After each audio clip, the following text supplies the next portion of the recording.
I'm just tapping inside myself to say what's important here. What's the issue? What's actually going on? What is it that I'm doing? And I'm not thinking of actual words. Just what is it that I'm actually doing? All right. I think we are live, so I'm going to screen share and then let's start the recording also.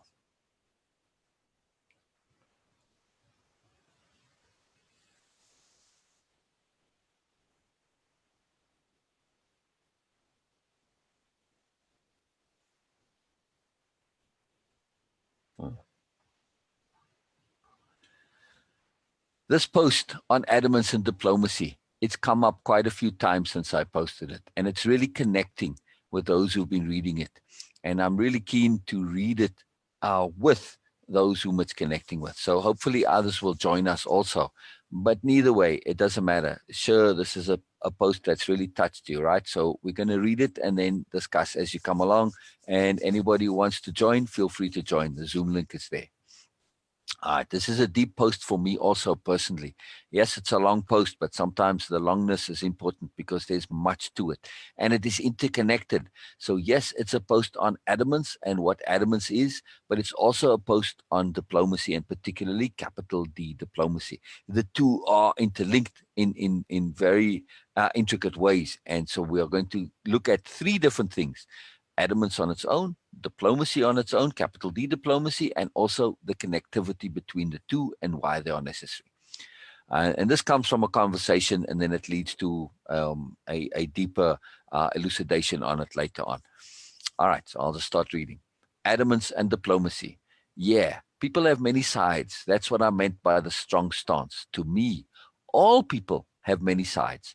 Our key, our responsibility, new nobility one also, as I see it, is to interact with people in such a way as to activate their good sides. It is why the impeccability and the unbending integrity are so key. That forces others to interact on that level also, for the most part, for they know any other is useless. Good point, my friend says. I mean, let's say you had something you wanted me to participate in that did not have integrity. Would you even ask? Sure, I'm going to actually ask you that question. If you had something that you wanted me to participate in that didn't have integrity, would you even ask me? No. No, you couldn't. You couldn't ask me. It just, you're going to get a very adamant hell no from me. It's like, what the fuck, sir? It just wouldn't be possible. So that's the point, though. It's, that's why I wanted to ask you the question directly, because it implies that obvious, the cueing and also the entire understanding and the vibe that we create.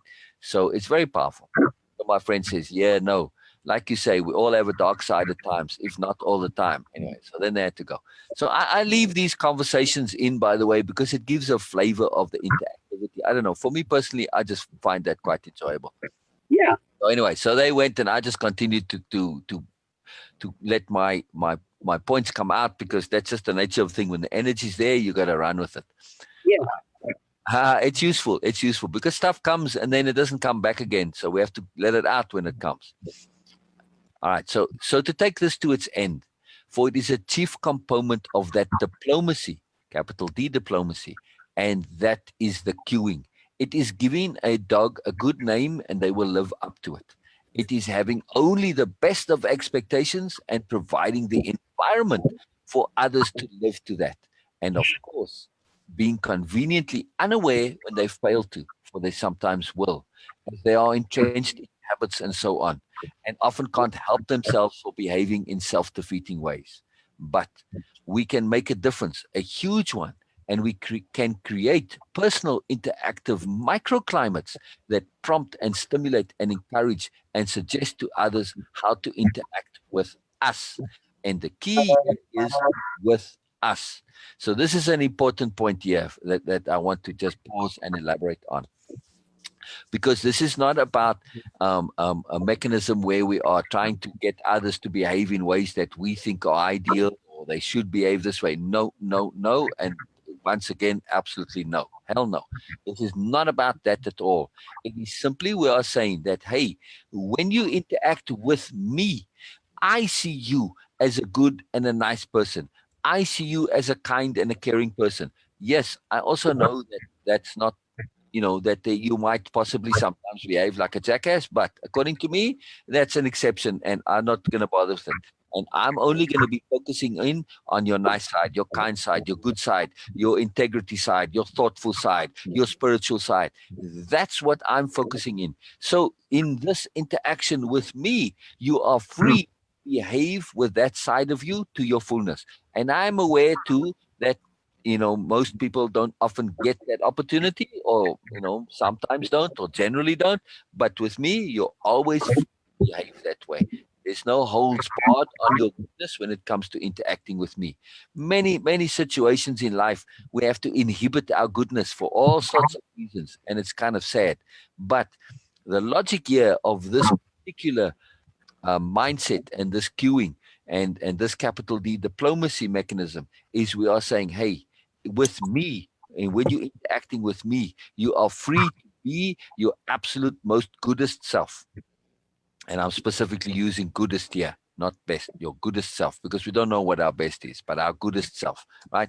And this is huge. This is a huge deal, sure. So, first of all, I'm saying this is the way I see you. And I really make that effort to see that way. And it's just a matter of focus. Of course, everybody has that in them.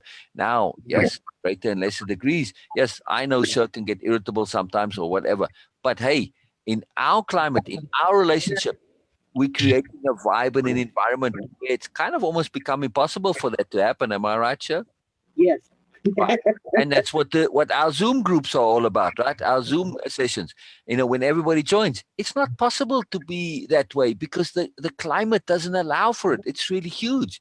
So this is Exactly. what we are doing with this capital D diplomacy and this particular queuing, that we are creating our microclimates when we interact with people. And here's the magical thing, sure, that I mean, I started this at school, that even though I might really relate to somebody individually, and even though they might have their friends with them where they behave their usual snarky, sarcastic, bitchy, whatever selves, when they were interacting with me in that climate, because I created it, so I was very, very focused on it. My entire intent was just on this. When I went to school in the morning, that's what I set myself to do, and it was a very, very specific, deliberate thing.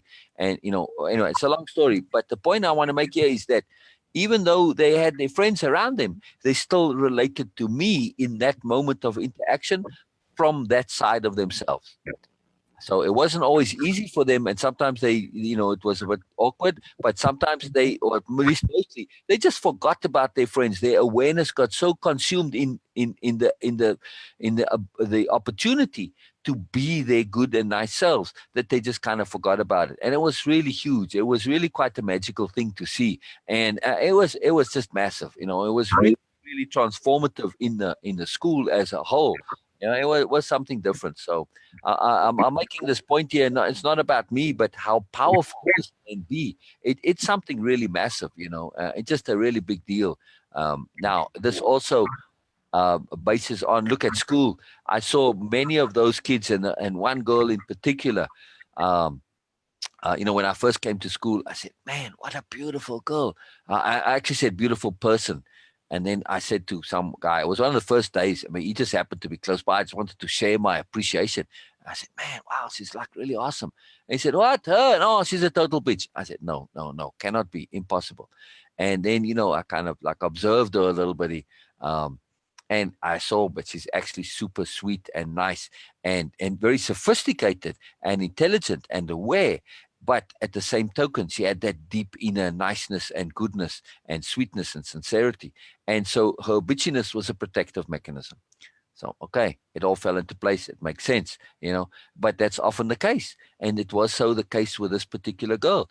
And it was just unreal to see how she was forced to be not herself in order to essentially protect it, because there's the belief that being nice and sweet and sincere and kind and all this stuff is a weakness of some kind, when it actually isn't.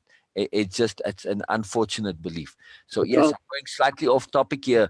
Not quite, but it's very important, this point, to understand that people can hide their goodness for all sorts of reasons.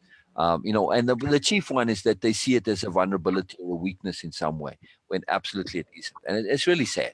But Absolutely. this is it lends back into this where we're creating this microclimate. When somebody comes along and says, I see you, I see your goodness, they are so appreciative of the opportunity to be themselves and to exercise their goodness that they are inordinately thankful and appreciative of that. And they go out of their way to maintain this goodness, communication, and interconnectivity with you, like they did with me. Like when they interacted with me, they were never crappy, they were never bitchy, they were never sarcastic or any of that stuff.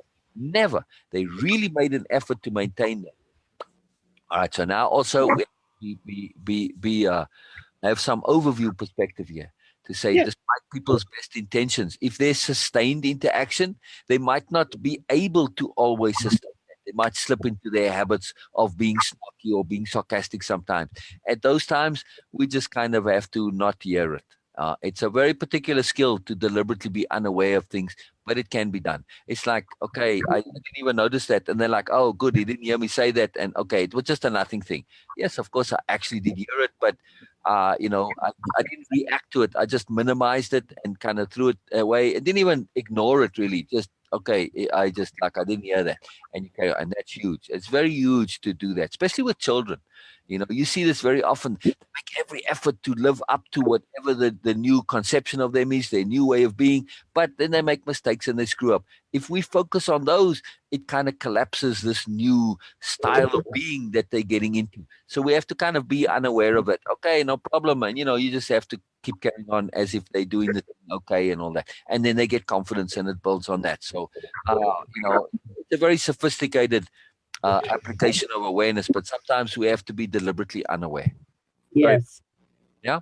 Yes, absolutely. I mean, you know what I mean when it comes to kids. Yeah? Yeah, absolutely. I have run into some people like that recently, though, that you were talking about how they'll be kind in one arena and then in another, Yes. kind of some other ways come out. And usually my response to that is just to say something like, yeah, I hear you.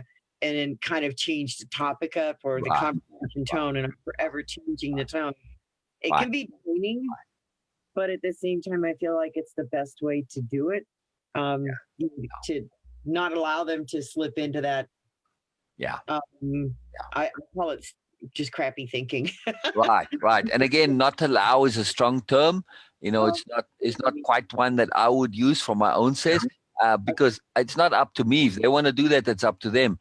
I'm just not going to allow myself to get sucked into that vortex with them. I'm going to insist on my microclimate, which says, you know what? I don't actually hear it when you say crappy and nasty and ugly things. It doesn't register. It doesn't penetrate with me because I'm just connecting to your goodness. So I know whatever you're doing there, it's coming from inappropriate application of goodness, or it's coming from a point of pain reactivity, or whatever, bad habits, whatever. So okay, but it's just I'm not going to pay attention to it because I know this is part of being human and part of our life story. So okay, we can get that way, but we don't have to be, right? And so I'm only going to be insisting on connecting to your good side. So I even might take a power pause and make some space, but I maintain my connectivity to the goodness. And that's very important so that we kind of bring it back, even though sometimes that microclimate bubble might get collapsed a little bit, we can bring it back. And this is for us, it becomes kind of an act of our adamance to maintain the microclimate. So it's not whether I allow them or not. I'm not allowing myself to pop out of that positivity bubble, Right. that goodness bubble. So yeah, it's just a slightly different take on it. It's important because of the implications. I know you didn't quite mean it that way. I'm just kind of elaborating on it because the way you said it is very powerful in terms of the overall point. We want to shift our thinking into a different space to say, hey, I'm not trying to force you to be anything at all. This is my choice to see you this way. It's my choice to interact with you this way. What you do with it is totally up to you. That's up to you. But I'm going to insist on seeing you as good. Whether you think you're good or not makes no difference. I'm still going to see you that way. And very powerful. It's it is. It is. It really is. And there again, it's the tweak of the word. So Yes, yes, yes. And that's what we're aiming for in our longer thing with the way of impeccability is we want to have that precision when it comes to our terminology, our conceptions, and the implications attached to them. Because it's not that the word is necessarily inaccurate. I understood what you meant, but the implications are quite profound, right? That's why the precise vocabulary. Okay. Exactly, because others pick up on the implications and they might take it in the wrong way sometimes. So it's about the cueing. When we really understand that when we communicate, people pick up on the implications and the deepness of it. And we always communicate more than what we are saying. And this is why that precision is so important. It's really, really huge. It's really huge. Yeah, yeah. Because some people, oh, I got a phone call. Wow. Uh, wow.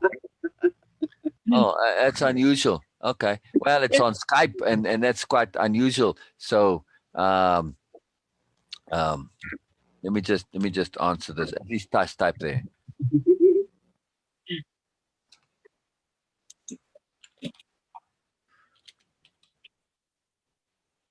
Not many call me on Skype, so but I've been trying to get hold of my friend, and so we keep missing each other. This must be I don't know, like I don't know, 6, 7 times we've tried now. Either of us. Yeah, it's all good. It's all good. It's all good. He's patient, so not a problem. All right. So to go a little bit further on this here, to read more. So this is purely about creating our own microclimate in our own personal world, not about forcing or showing others how to live at all. This is out of the question. We can use the force of our awareness to create this particular interactivity with others, combined, of course, with our unflinching integrity, our impeccability, and our unrelenting positivity, and paying attention to implications. It is through implications also that we create this environment. All right, so I'm just saying good night to my friends. So awesome, your goodness. And they say, oh, thanks. Really nice. True story, I say. Ha ha, they grin. They have struggle in believing in their own goodness. So really always, always so good and best to end these things with laughter and positivity, especially if going to sleep. So that's why I left that comment in there because that's important. When we have a long conversation and it sometimes it gets deep and it gets intense and there may be uncomfortable implications to always end it positively, especially before going to sleep. Very, very important. So it's a little side point, but just something that's a big deal for me. It's very, very important. All right. So then I see the little star there that implies some time went by, and this was the next day or a couple of days later. I can't remember. And I was thinking about them and this conversation, and I was really thinking it for a while. So all of this came. It was really a big lot that came, and I love it when stuff comes like that. It's really cool. As it gets pulled out of me because I think we had more conversations on it, and the earnestness of what was involved pull stuff from me. And in this case, that was what happened. So it's a gift. It's a gift, earnestness. Like what you are now, you're very earnest about this particular point, and so was Bina. And it's a very powerful gift to me because I don't have an idea of what I'm going to be saying when this stuff comes. It just gets pulled out of me. Yes, I think it through and all that, but nonetheless, the way it comes out, it gets pulled out because of that earnestness. Yeah. So on adamance. Adamance is extremely important. It is one of the key elements of diplomacy. In brackets here, the diplomacy of the new nobility, which is capital D diplomacy. To be adamant appropriately, it is vital when expressing personal lines and boundaries. Less so with beliefs. Yes, our beliefs are strong, open to change if there is justification and reason to do so. But it has to be compelling since our beliefs aren't likely to come by in the first place.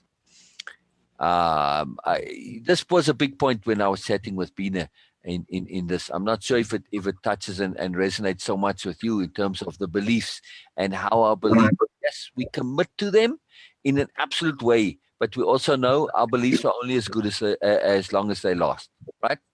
Yes. They're up for change. So Yeah, this is because why the adamance, yes, we are adamant in the application of our beliefs, but we aren't adamant when it comes to holding on to those beliefs. Yeah, we only hold them until something better comes along. Something better comes along, boom, we drop it like a hot potato, and now we become adamant in the application of the new belief. Yeah. Once we thought it through, of course, but this is a very big point. So So our adamance here, we are focusing more when it comes to personal lines and boundaries, and not so much with beliefs. It's slightly different thing, right? Right. So that's one place where we are adamant. Then there has to be a complete lack of adamance when it comes to sharing personal perspectives. It has to, at all costs, be avoided when making personal observations of others and their positions, perspectives, and especially of their motivations. It, of course, it is, of course, best to avoid any personal references when interacting where diplomacy is required. All right, so this is again a huge paragraph here. Uh, so Right. when it comes to interactions where diplomacy is required, that's pretty much all interactions. Yes. Yes. All right. So one thing that is very important on this, and just a side thing that I want to just jump to, when looking at where you are comfortable and spaces where you feel, wow, this is where I want to be at, and with people also, especially when it comes to relationships. If you're in a relationship where you need to exercise capital D diplomacy, time for a pause. Time for a very, very big power pause. Yeah? Yes. I agree. Right. So, in other words, like in our Zoom sessions, right, in the way of impeccability, the takeaway sessions, just in general, and those that we interact with, there's a knowing and a feeling that, hey, yeah, I don't have to practice capital D diplomacy. I can say whatever I want to. Yeah, nothing is out of bounds, nothing is out of limits, and whatever I share, even if it's something that others might not have a personal same perspective on, it makes no difference. It's okay. I can share it here. I don't need to be diplomatic about it, because those are going to understand that, and they know, and we have this common connectivity that we are all connected to that deep goodness that we see in each other. So there's no way that I can say anything bad, even if it might be taken by somebody a bit uncomfortable or whatever. It doesn't matter. It's still okay, because this is a space where capital D diplomacy is not required. Yeah, Right. that's huge, isn't it? Yeah, I think it is. That's very, very huge. I know. For me, that is the key thing that I look for in terms of my interactions, and to create a space where it's not necessary, because it's time consuming, it's unnecessary, it's fiddly. Now, it doesn't mean that we're not polite and courteous and respectful. Those just go with the thing. We don't have to be blunt and kind of rude about sharing our opinions or our perspectives or our thoughts or whatever. So that goes hand in hand. But capital D diplomacy, we have to beat around the bush to get to something. If that is the case, then something that needs to be resolved, right? Then there's Right. something that needs working on. Yes. Yes. Yeah, that's pretty. That's and then when it happens, it's very, very apparent. So Exactly, exactly. But I'm making this a point because typically, when we get into the Zoom stuff, relationships are a very big deal, and it's not just relationships in terms of romantic relationships, but relationships with your children, your parents, your boss, your workers, anything like that. Any relationship. If you need to be capital D diplomatic with your life partner, then something is very off, and that needs to be resolved. But the same thing with our children, even. We tend to think we need to be, but hey, kids really respond to things being said directly. That's so powerful that you being capital D diplomatic with your kid, like you have to couch things and you have to kind of phrase it in a different way. You have to make allowance for the ego and all this. Man, you're just creating more problems than you're actually solving, right? right, right. Instead of just being direct. Exactly. Exactly, exactly. And if they don't get it, just trust that they will. And then if you see that they're not getting it, say, don't worry about it. This is the way our brains work. We don't always get it right away, but sometime later it all falls into place. And think about it, let it sit and let it resonate. Come back later with questions, and we'll explore it. And this is where the takeaway philosophy, especially with kids like at Caden's age, where it's so powerful. The takeaway. You share something and you share it directly. It's a complicated thing, and it might be awkward or whatever, but you just say it directly. You know what? It's like, okay, hey, Kaden, when you go stare at girls' boobs, I know puberty is a big thing, it's coming, but it's not a cool thing to do, right? And then you stare at his crotch and you say, you see what I mean? Very direct, right? Very, very powerful lesson for young boys, because they don't realize it. They think they're being all secretive, staring at girls' boobs and crotches all the time. But hey, so that's what I'm saying. But now they might not quite get it. And you say, okay, explain it back to me what I just said. Ah, okay. Now they get it, right? Got to remember that. Explain it back to me. Okay. Explain it back to me, please. And how you That is very, very powerful. And when kids get that opportunity to explain things back, it is huge for them, because now you are actually listening to their perspective, their opinion, their understanding. You, in other words, entrusting them, and you're giving them this profound respect that what they have to say matters. Yeah. Yes. That's huge. Second point, they get opportunity to be articulate and to express themselves. So Yeah. they get practice expressing things that aren't necessarily easy. And also, you can kind of monitor their re-expression of it, because 10 to 1, they're going to go and say this to somebody else at some point, right? Now you get to see if they are saying it in a way which is balanced and appropriate and necessary. Now, in a case like that, it may need some capital D diplomacy in certain situations, but not necessarily. But still, when you hear how they would re-explain it, it gives you an insight into many things. So it's very, very, very powerful, especially with children of that age. It is unbelievably huge. And, very quickly they learn to adapt and update their perspectives, and they get perspective on themselves, because they may have thought they understood it, but the moment they express it, oh, I didn't actually get it. Say again what you said. And then that awareness kicks in too, that just because we heard something and it makes sense doesn't mean that we've actually made it our own, that we use it. So it's an incredibly powerful tool, very incredibly powerful tool. I gotta remember that. Awesome. Yeah. This is recorded. So again, I always just come back and make notes. That's right. All right. So there has to be a complete lack of adamance when it comes to sharing personal perspectives. It has to be at all costs avoided when making personal observations of others and of their positions, perspectives, and especially of their motivations. It is, of course, best to avoid any personal references when interacting where diplomacy is required. So this is a big, big point. This, when we are adamant about personal perspectives. I don't care how much I may have legitimate reason, and I can be absolutely based on my experience and understanding, and I have a high probability that I'm making a personal observation about, let's say, you, and that it could be 100% accurate. I don't care how much it's 100%. I cannot be adamant about that. Okay. Why? Because first of all, it's going to close your ear. Based on what can you be so adamant? It doesn't matter that it's a 99.9% probability. It's still just a probability.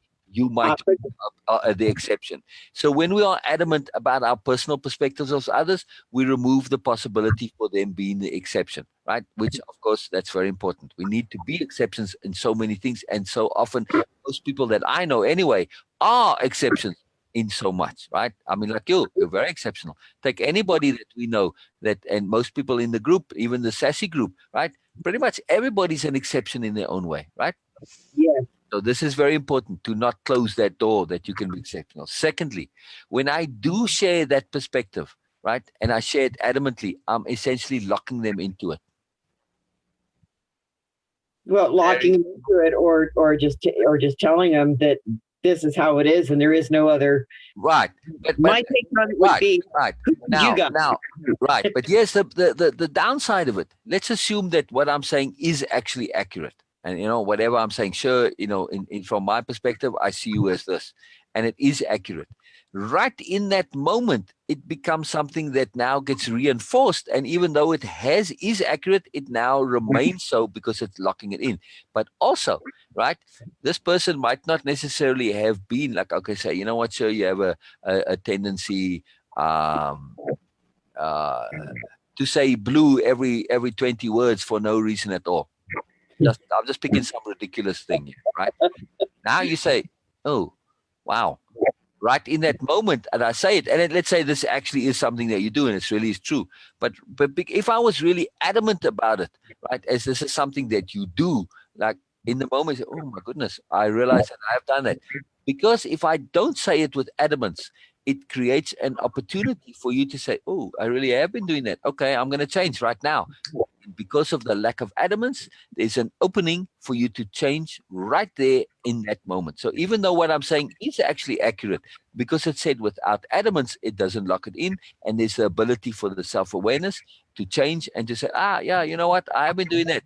You're right. Okay, I'm not going to do it anymore. And there you go. Life is easier and we change and we move on. But the adamance can actually nix that and prevent that. So it can become negatively self-reinforcing. So when we share personal details, Right. Say again. I was going to say, it reminds me of that expression, you can come to me, not at me. Exactly. And now we're dealing with somebody who doesn't necessarily have a big ego. I don't care when people have big egos and we require capital D diplomacy. And now you say something adamantly, you can forget about it if they have an ego, because then you're just going to get into an argument where they become defensive about the truth, right? Because they Exactly. don't want to acknowledge it. So you're absolutely that adamancy. It's just absolutely the possible worst thing when diplomacy is required to be adamant about a personal perspective, because you can be adamant about an objective fact, and even that sometimes is complicated and to be. But when it comes to personal perspectives, they always will say, well, you have no right to say that about me because you're not God. How can you absolutely know? Because here's the thing too, right? How much in your personal life, for instance, sure, were you presenting something, a facade to the world, but it wasn't the real you? All my life? There you go. Right? Or used to be, not now, Yeah, right? right, right. So when we are adamant about our personal perspectives of somebody, we are being profoundly arrogant because we can never truly know what's going on inside, right? Perfect. Thank you. Yes. So this is why the adamance when it comes to personal perspectives is just out of the question. Yes. Absolutely out of the question. Now, let's say that they were actually legitimately being, that facade that isn't kind of a cool facade, but they're actually into it, makes no difference. We are giving them that opening, that benefit of the doubt that, hey, maybe this isn't the real you. Because, well, from my internal personal perspective, we all have that deep intent to goodness, and we get caught up in these bubbles of kind of cockeyed behavior. So me, if somebody's behaving in a way that's self-destructive or negative, it's not really their real self. Okay, that's my personal belief, my choice. Okay, I will stick to that, but I'm opening that door for that. So we can't be adamant about our personal perspectives. We just close things down. It's very important. Exactly. Yep. All right. Removing the problem requiring diplomacy to its abstract elements avoids discussing details. So I kind of write that in a little bit of an abstract way there. So just kind of to jump, I'm sort of going into a zoom out mode over here. So when we remove this problem that requires diplomacy to its abstract elements avoids discussing details. Details in stressful personal interactions, even if only one is stressed, are almost always subjective. So this is another reason why we can't be adamant about personal details and stuff like that, because they always subjective, inevitably. So we're avoiding the subjectivity issue by not being adamant about personal details. To say, hey, we just look at it from the abstract rather, and now when we in the abstract, we know it's can be this, can be that. There's fluidity in the abstract. We don't get locked. And again, if we are discussing personal details of somebody, those things need to be fluid, even though they were true in the past. We don't want to lock ourselves into it and themselves into it. We don't want to have that. So that's why adamance when it comes to personal details needs to be avoided, even if it's about discussing positive stuff. Yeah, okay, there are some things it's positive to be a nice person, but just to be nice in a kind of an appeasing way, you could be inappropriately a nice person. So yes, it's a personal detail, but to lock it in, there needs to be an upgrade and an update. There's different ways to be nice. We can be more appropriately nice, more fluid. So again, even positive things we don't necessarily want to lock in sometimes, right? Right. Right. All right. So the stress itself adds subjectivity, and that's very important to understand why we don't want to be adamant about personal details. Because when if there is stress, then things become subjective, and stress adds to subjectivity. Okay. Go So I ahead. have a question here. So if you're taking something from a personal perspective, in my view, if I'm telling somebody, I believe you are a good person. Yeah. Is that from my personal perspective? Yes, it is. It is. Now, that's sort of an exception to the rule, because this is the one thing that it's okay to have a profound personal perspective on somebody else's. Like, I really believe, but you're still saying it's your personal perspective that you're sharing, not necessarily how you feel they are. I believe you are a good person. It's very different to saying you are a good person. Okay. All right. I just wanted to clarify that. Yeah. So Yeah. I mean, you can say it that way, but if you say you are a good person, you're going to get pushback sometimes. yes, Rachel, yes. if you're listening, I said this to Rachel and said, no, I'm not. I can see that happening too. I can see Right. that. Right. Because yes, I believe you are a good person, but that doesn't mean that you believe it and that you feel this way. And so, it's a layered, complex point. And, good and bad and evil and all this stuff, there's complexities to it. So I'm saying good in the overall. Yes, you may do stupid stuff. It doesn't make you a less of a good person. You may get caught up in emotion bubbles of unawareness. Doesn't make you any less of a good person in the overall. So you see, it becomes a complicated thing. But if I say, I believe you're a good person, okay, they can say, well, you can believe that all you like, but you're wrong. Okay. I'm happy that you believe that, but you're still wrong. It doesn't become a problem. It doesn't become an issue now. But when I say you are definitive like that, now you end up in an argument. So when I say I believe, very big difference. Yeah. Okay. Those details can become severely distorted, and that is almost always known by the stressed individual at some level. To be adamant about incorrect details, no matter how much proof is available to support the correction, merely forces defensiveness. And defensiveness is also justification and justifying. So this is important in this point here now. If you did say something and now, you're in a discussion where somebody doesn't like the truth that's being said, in other words, and they start defending it, right? And now you start trying to be adamant about the facts. You say, yes, but look, I've got videotape of you doing this. And it doesn't make any, they start doubling down and they get into this whole mess. And they don't want to admit that they were wrong. And it's just this whole big, complete mess. So to be adamant about incorrect details, no matter how much proof is available to support the correction, merely forces defensiveness. So this adamance, when it comes to personal details, it leads to all sorts of complications and problems. So we can't insist sometimes, even though what we are insisting on, we have objective reason to say it's accurate. So we have to be very careful, because the bottom line is that when we insist and are adamant about, let's just say, for argument's sake, crappiness of personal details, we are also there insisting that's how the person is. So they are not necessarily now defending their behavior. They're defending the perception and the description of who they actually are. And that's very problematic. So we have to shift it around and say, hey, let's be adamant about the goodness and my belief of the goodness. You can now make an effort to prove me wrong that you aren't good. That's fine. Okay, we'll have an interesting discussion about it. But it's very different when I'm being adamant that you're a bad person.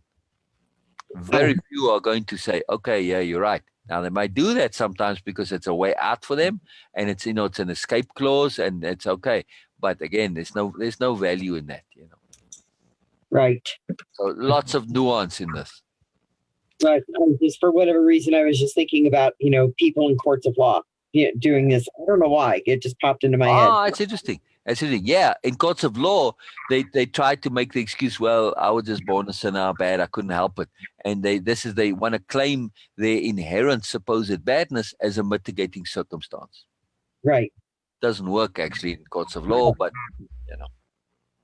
but it's a tactic. It's a tactic, right? Now, sometimes it does work to say, well, I was kind of brought up to think this way, and I was conditioned to be this way. And that does work sometimes. That is a mitigating circumstance, because like you can grow up in a criminal family and you were taught it's good to steal from people. Yes. And that literally happens. I mean, and also in racist families. And this comes up actually now with the internet. You're starting to see it more and more. These reformed racists that said, there's one kind of a well-known fellow, he gets a lot of airtime, and he said, I used to be that racist. And he explains, he's very articulate, and he's come to a real profound awareness, and he's really understanding the problem. He said, I was just lost, and I was lonely, and anything that I could get that as a community, I wasn't there because I believed in the racist stuff. Yes, I supported it and went along with it, but what was important to me was because of the community, because I was so lost and desperate. I would say anything just to be part of the community. And he's explaining stuff like this. So very powerful, very powerful. Gang activity. That's why they get into it a lot of times. So I say the first part, what kind of activity? I missed the word. Gang activity. It's very similar reasons. They get in because they just have this, it offers them a source of family and of belonging. Exactly. And that's all kind of addictive. So community, same thing, they get same thing. Yeah. Oh, it is actually. It is. Wow. Community thing. Isn't that powerful? Yes, it is. When we said birds of a feather flock together, Yep. You know, that's why I changed that expression, because it really it's for that reason that they do all this fucked up shit together because of community.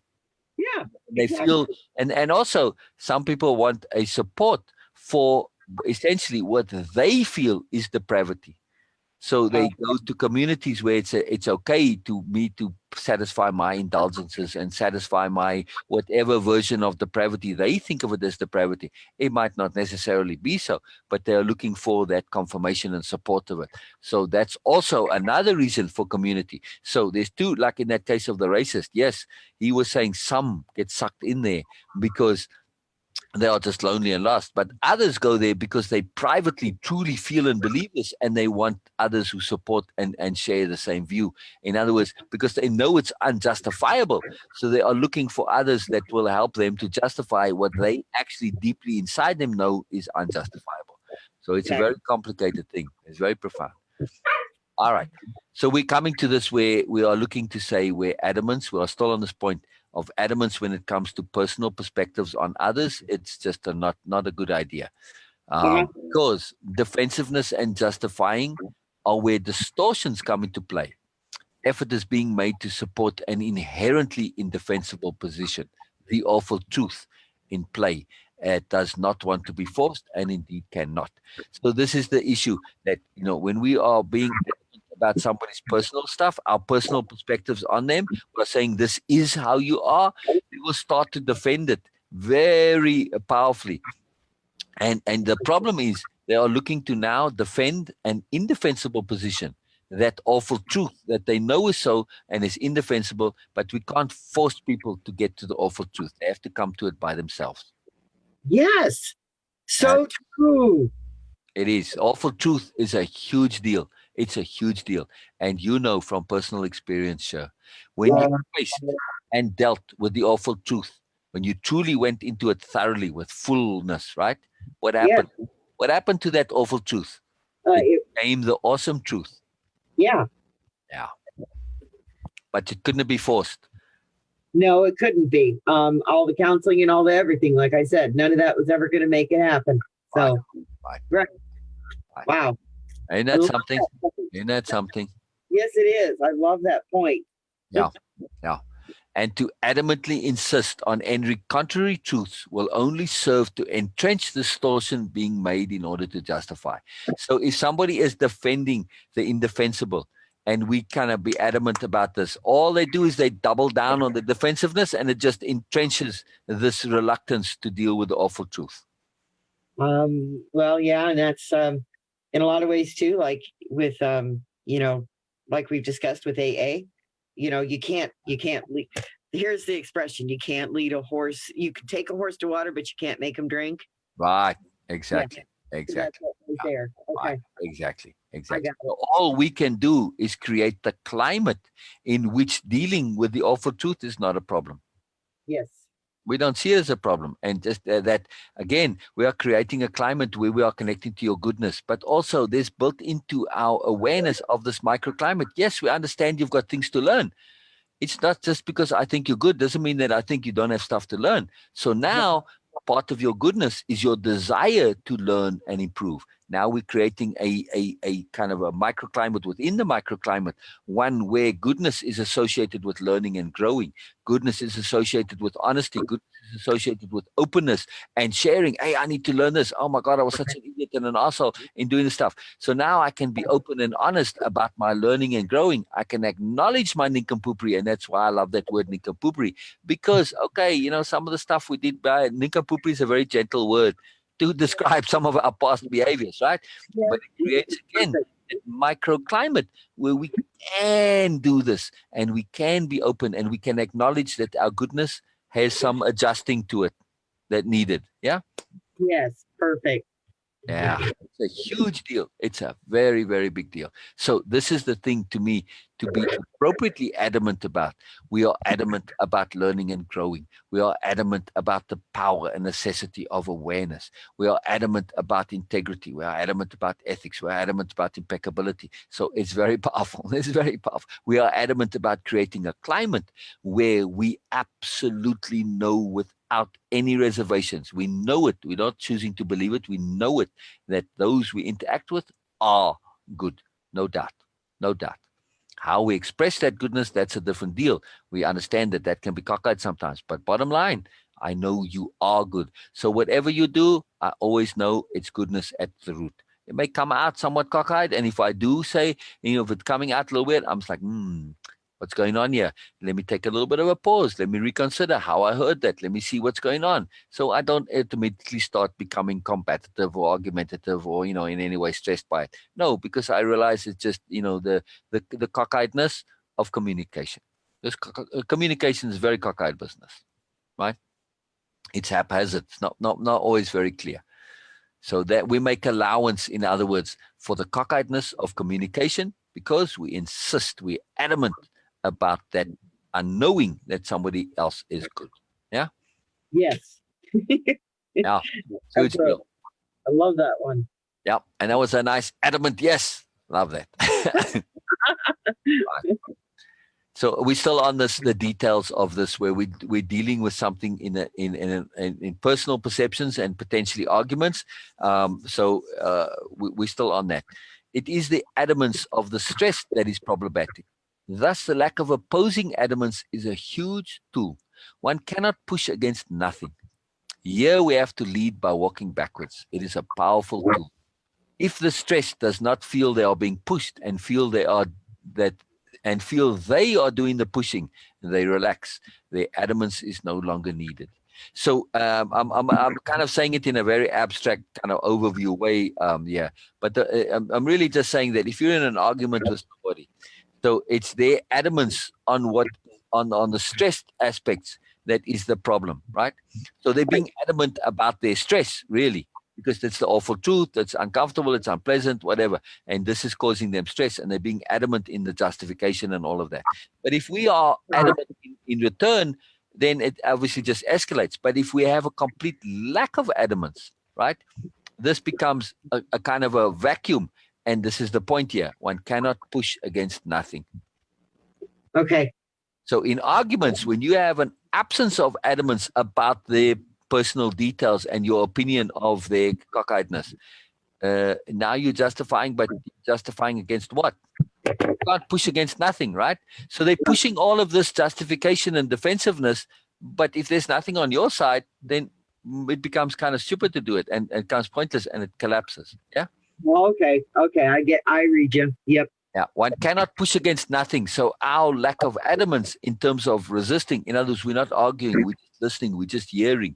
It changes everything. So somebody might start off and come off kind of being argumentative about their defensiveness, about their cockeyedness, for whatever reason. Let's just say it comes up in a conversation. And then they start pushing, and they start pushing against nothing. And then they realize it. And then it all kind of collapses. Now, not always. There are exceptions to this. For instance, we can not push back. And somebody, okay, and they can take it as a justification of whatever cockeyedness. They might be in a bit of an awareness bubble. So at some point, sometimes it does become necessary to push back a little bit, because otherwise we just condone this, right? For instance, like a narcissist, and they keep saying, I'm so wonderful, and you don't say anything, and you just, you don't push back on it. And they take your non-reaction to be agreement.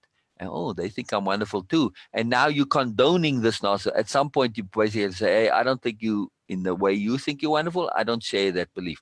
We'll say it in as diplomatic way we can. But again, we won't be vitally adamant, but we just make that correction.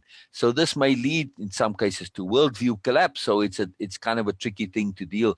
But at some point we also have to say, hey, I can't just not say anything, because now I'm condoning it. So there is this caveat that we have to be aware of, that yes, to not oppose in an argument is one thing, but not to say something when people are just basically saying stuff and they're looking for you to agree with them. And now by lack of disagreement, you just condone it. We don't always have to disagree. We can just say, I don't share that.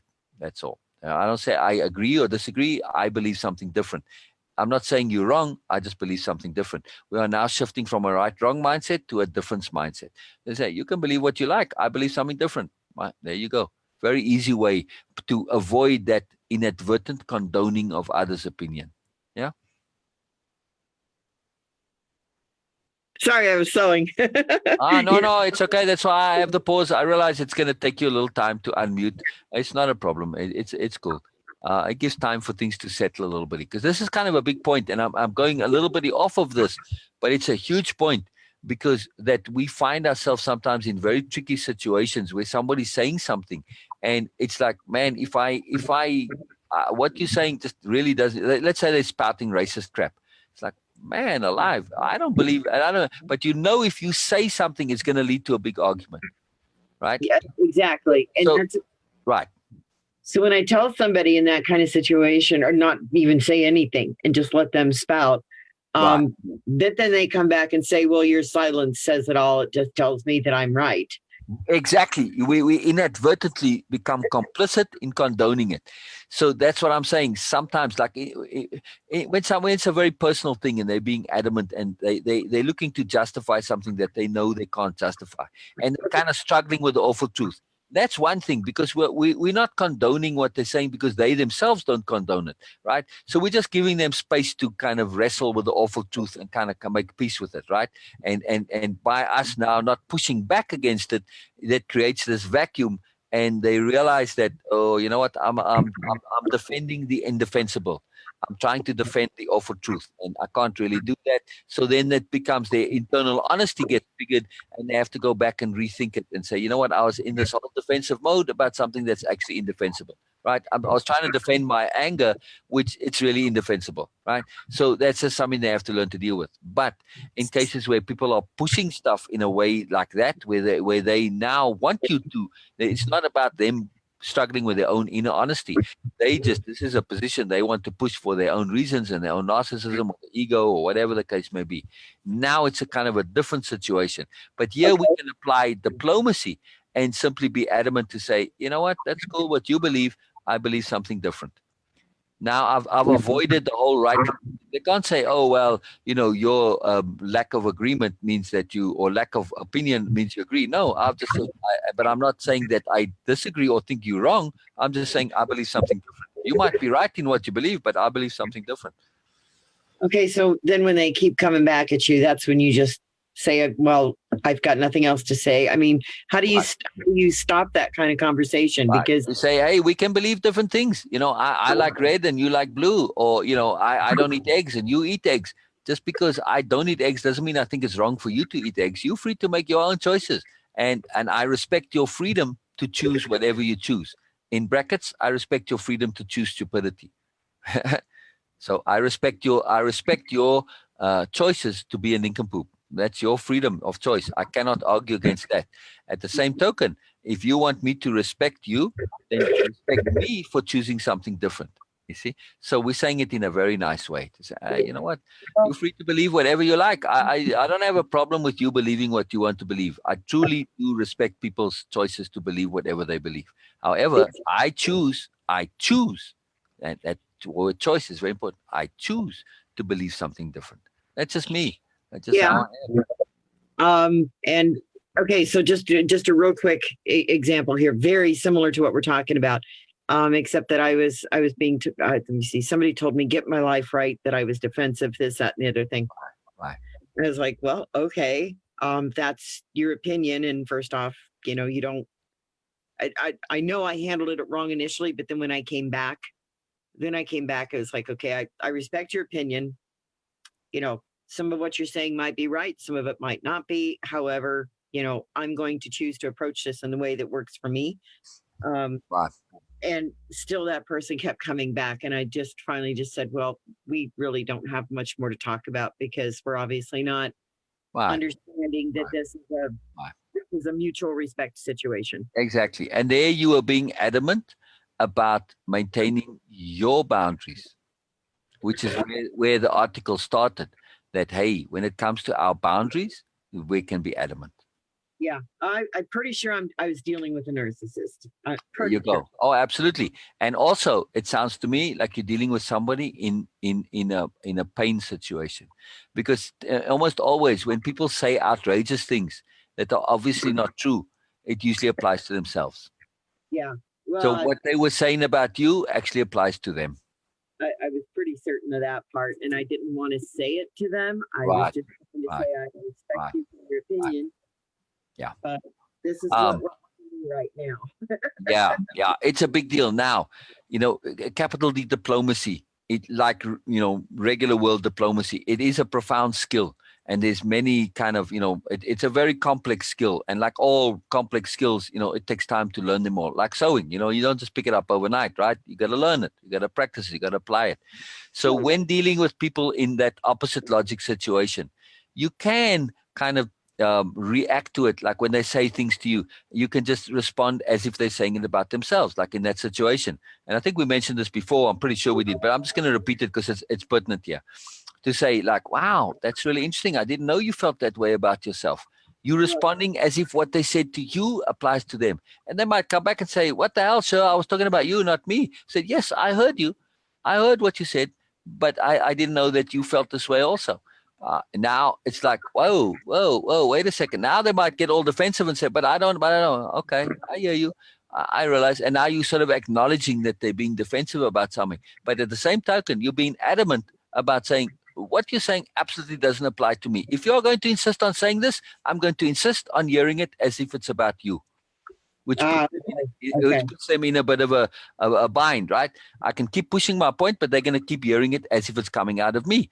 And they're going to keep hearing me being defensive and trying to justify this, which actually is likely the case. But okay, they might truly believe that. That too. But either way, it solves the problem. In a kind of a nice way. So if it is that it does apply to them, well, you're making them aware that, because they, typically with narcissists, they say the most incredible things about themselves and they're completely unaware. Their subconscious is trying to make them aware of it. So they might stay in that denial stage, or they realize it's just futile to try and convince you because you're just hearing it as if it's coming from them. And of course, for narcissists, that's the worst thing, is to hear somebody thinking that what they say is actually negative to them. Oh, it's like the worst thing. So it implodes them somewhat and they'll just avoid you. So Okay. kind of a very profound capital diplomatic skill there. But it's very interesting. And if you do run into this person again, it will be interesting to apply that to see what happens. I think so too. I really do, because I know it, and I'm sure I will. And when I do, it's going to have to be, the only reason Right. I'm sure is because living in such close proximity in this state here. Exactly. Exactly. Right. So Now, anyway, from our point of view, because this adamance and capital D diplomacy is very, very deeply connected to the new nobility and the noble ideal. Right now, yes, the new nobility is just, it's my representation of something, but we can be and apply the noble ideal in real life. So when you connect with that person, right now, from a noble point of view, right, you're coming not to say something to be clever and kind of put them down, obviously not, but you right. are reaching out and you are making a gesture, in other words, of humanity, right? So when they say this, you can, of course, just choose to ignore them or not, but you can go that extra step further and reach out and say, I really hear your pain. I feel you. I didn't know that you felt this way. It's not apparent on the surface, but I hear you. I feel you. Now, that can come from a very deep, from my point of view, the only way I could possibly say that is if I truly mean it and I truly feel that. And if somebody's saying that to me, which I know absolutely is not true, I'm really pretty much convinced that, okay, at least 99% so, and I won't be totally adamant about it, but I'll be adamant in sharing my caring and my concern and my understanding that, hey, you might be in pain here. I didn't know this. Okay, I'm open to hearing. I'm opening to listening. So you see what I'm saying? We add these extra layers of it where it doesn't become a put down of them. It becomes an opening. You see what I mean? We're reaching out to them, in other words. Now, they may not see it that way initially, at any rate, but over time they will. But we are creating an opening which is what we were saying earlier about the microclimate. Even with somebody like that, who's, let's say, just a narcissist, and they're trying to put you down, a hierarchy. They don't want you to be higher than them by choosing freedom, so they're trying to pull you back. Because if you can choose freedom and move, then that implies that they can too, and they know they should, but they don't have the courage to do it, etc., etc. So they're trying to pull you down to make themselves look better relatively. And it happens. Unfortunately, people don't want us to change sometimes because it makes them look bad. And this looking bad is a big deal. But we can reach out to them from a deep point of humanity and compassion to say, I hear you. I really hear you. I didn't know that this was something that was of issue to you. Right? And now we just kind of flip it around. But we're now reaching out and we're creating a space. And that's kind of a big deal. Now, it might be fruitless, but that's what nobility is. We do good not because there's a reward in it. We do good just because it's something that we choose to do. And no reward, no need for it, no necessity. It's bonus goodness that we simply do because it's a good thing to do. There's Right. no real benefit for us in it whatsoever. We just do it because it's good. That's it. Perfect. So Okay. yeah, so a big point, big point, and that's part of capital D diplomacy, is to understand that we don't have to be capital D diplomacy. We can just say no, thank you, I want nothing to do with it, and walk away, right? But we're going that little extra step to actually maintain some sort of communication and actually to share and to integrate and have a connectivity, because from that connectivity and sharing and interaction, more sometimes comes. We can't insist on it, we can't hope for it, but hey, maybe, That's where the impeccability comes in, though, is actually taking a step to reach out. Exactly, and it's a matter of creating an opportunity where we're adding a choice. Okay. We're not insisting on, we're not giving it, we're not trying to force anything. We are just adding an additional choice. So when I say, I hear you, I really didn't know you felt that way, and I have all of my earnest compassion, I'm giving them a choice. In that moment, they can now choose to reach out and share and connect and say, oh, shit, you know what? I didn't realize I was saying this about myself. You know what I mean? And we can start, they might not come at it that directly, but the implications, and then, we're opening a door, in other words. And this is that applicability of ethics. And say something like, them closing the door to the whole thing and saying, don't give me that, self-care mumbo jumbo. Exactly. They might do that, but still, it's in there. The door was opened. They the ones who are choosing to close it, not me. Right. Perfect. Okay. Got it. Yeah. Huge. Yeah. All right. Defensiveness and justifying are where the distortions come into play. Effort is being made to support an inherently indefensible position, the awful truth in play that does not want to be forced and indeed cannot. And to adamantly insist on any contrary truths will only serve to entrench the distortion being made in order to justify. It is the adamance of the stress that is problematic. Thus, the lack of opposing adamance is a huge tool. One cannot push against nothing. Here we have to lead by walking backwards. It is a powerful tool. If the stress does not feel they are being pushed and feel they are doing the pushing, they relax. Their adamance is no longer needed. This leading by walking backwards is achieved with adamance to goodness, to love, to empathy, to compassion, integrity, impeccability, complete openness, and an adamance about understanding. When it is absolutely clear that true understanding is the center, the core, no matter what, and when that is accepted by all involved, then there can be a beginning. The acceptance of understanding is as the goal is imperative. Thus, there has to be adamance in regard to it. Then the dialogue can truly begin. No matter how much it strays, if the adamance on understanding is reiterated and there are reminders to the agreement to it by all participants, then it leverages the honor and goodness in others and the promise that is implied by true understanding. That's kind of a huge point here. We are insisting on understanding, and look in our groups, right? And in the SASSY group also. It's in the description of the group that we don't care about agreement or disagreement. It's all about understanding, right? So by joining the group, you are agreeing to this point of understanding. So sometimes, let's say it's never happened in the group, but let's say there's some sort of an argument in the comments or something, right? All we have to do is just remind, say, hey, is this about agreeing or disagreeing or about understanding? and say, didn't you agree to understanding? That's why you're agreeing. So now we can leverage their honor and say, oh, yes, you're right. You know what? I did come in this and I did make this agreement to be focused on understanding, not agree, disagree. So now it gives them an out and they can say, okay, let's shift this. Let's refocus on understanding. And that changes everything. It's very, very, very powerful. So yeah, understanding is a huge thing when we focus on that. And to be adamant about the understanding, very, very powerful. Yeah. I'm going to get some water, sure. One moment. Oh. Okay. Oh, dang it. I have a bit of indigestion on top of it. So if I have weird expressions that come over my face every now and then, it's because I got a stomachache. So. Oh, no. Yeah, it's really weird. This will decides to surface right now. Now, who knows? We'll take a break. We can always come back to this. So. Oh, we will, yeah. So, but no, I'm okay.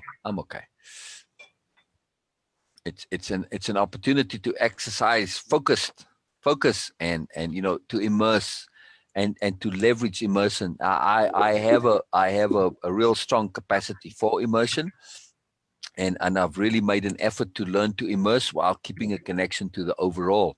Because otherwise you can get lost in your emotions. It's like scuba diving. Rule number 1 is to always know where the surface is, right? Yes. Can't get lost down there. So the same thing with immersion. You always want to maintain that connection to the overview.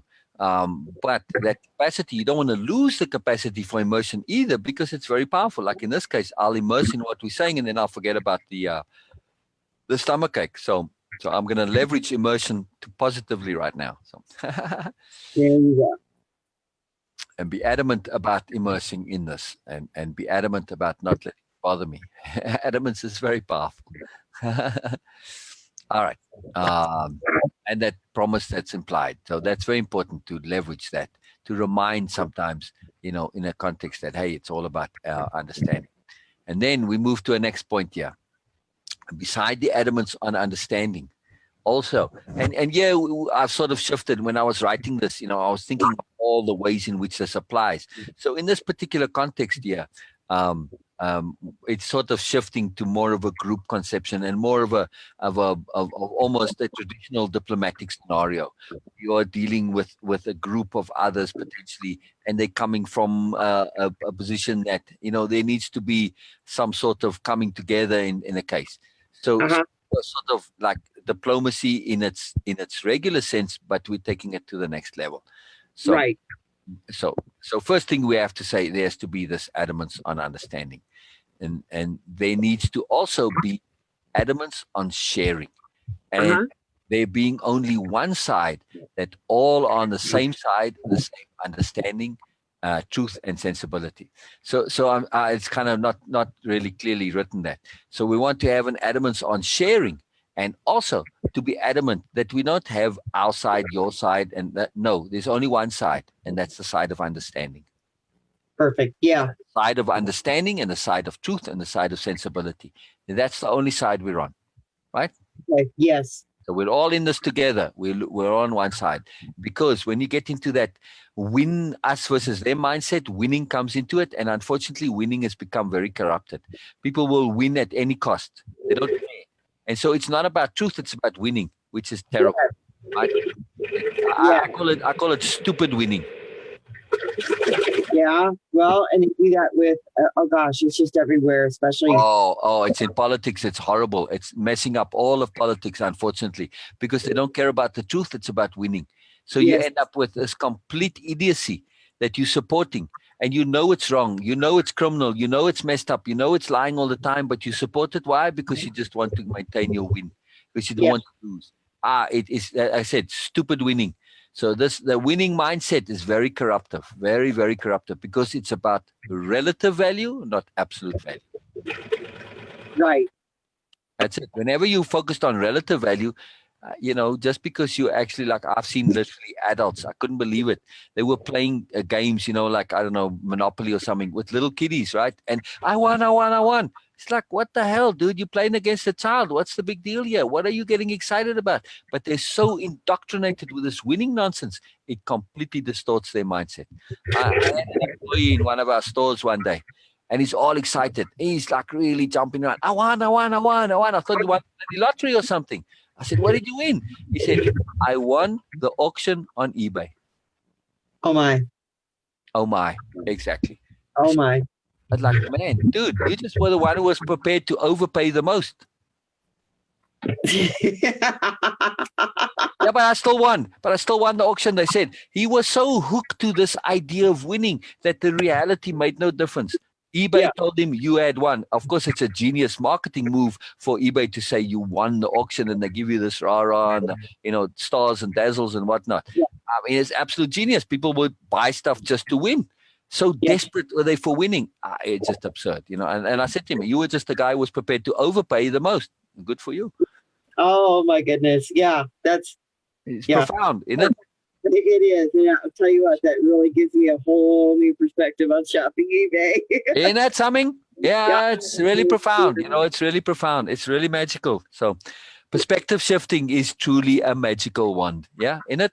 Yeah, it is. I am really glad that I haven't shopped anything auction and eBay. I think exactly. But all right, effort reward. If it's actually worth that price to you, it's a whole different deal. But don't do it because of the win. You know what I mean? And again, too, people are like, oh, he bid more, and now it becomes this competition, and I got to beat him. It's like, it's such a corruptive mindset. It's just absolutely distorting. It's really crazy. Anyway, so we said, all right, there needs to be adamance on sharing and adamance on there being only one side, that we're all on the same side, the side of understanding, the side of truth, and the side of sensibility. Adamance on not supporting an us or them or right or wrong mindset and system is key. Adamant refusal to partake in those mindsets clearly reinforces the understanding paradigm and the openness to alternative views. And this is the core to diplomacy. To not only share alternative views, but to be adamant on creating the environment wherein alternative views not only can be accessed, but are also seen to be valuable. So this is very huge, right? So we are stressing this. Hey, we are celebrating difference, not just saying we are accepting difference or tolerating difference or even appreciating difference. No, we are celebrating difference. That's taking difference to a whole new level. Right? Because through difference, we get more. And your difference add to my difference. We start combining as we start building. We start building new things which weren't there before. Right. That's really massive. It's really, really massive. So adamance thus on simply giving alternative views a chance is vital. Needs to be a comma there. My edit. I'm just going to take a quick pause here. Not pause, but I just want to check in case somebody's watching on Facebook and then comments, and they're not joining the Zoom. So if somebody is following this, I don't mean to ignore you. I'm just not looking at that screen at all because I'm really getting immersed in this. Because Cher asked me to go over this and I'm really responding to you, Cher. And I just thought, okay, I want to just take the opportunity to share this as a live because I was thinking about this. We share so much powerful stuff with us personally in the Way of Impeccability group, but there's no reason to not share it, like in this case, right? Right. So I want to start doing this more regularly, to share. So, okay. Oh, I would love to hear, the rest of the group's views on this, Ryan's and Donna. Right. Yeah. So Bina said she was coming back earlier. We were on Zoom together and she said, I just have to leave for a little bit. And she still hasn't come back. That was like over an hour ago. So I suspect we will see Bina before long because Bina and I were doing exactly this, reading the post in detail because really connected with Bina as well. So yeah, I am very keen to hear everyone's perspectives on this. So we'll do a Zoom session on this and maybe even do the takeaway on this, after they've watched the video and maybe come back and do a takeaway on it and that live maybe too. So I just like the idea of sharing the stuff. Yeah, So, right, so absolutely. so no comments, which is fine.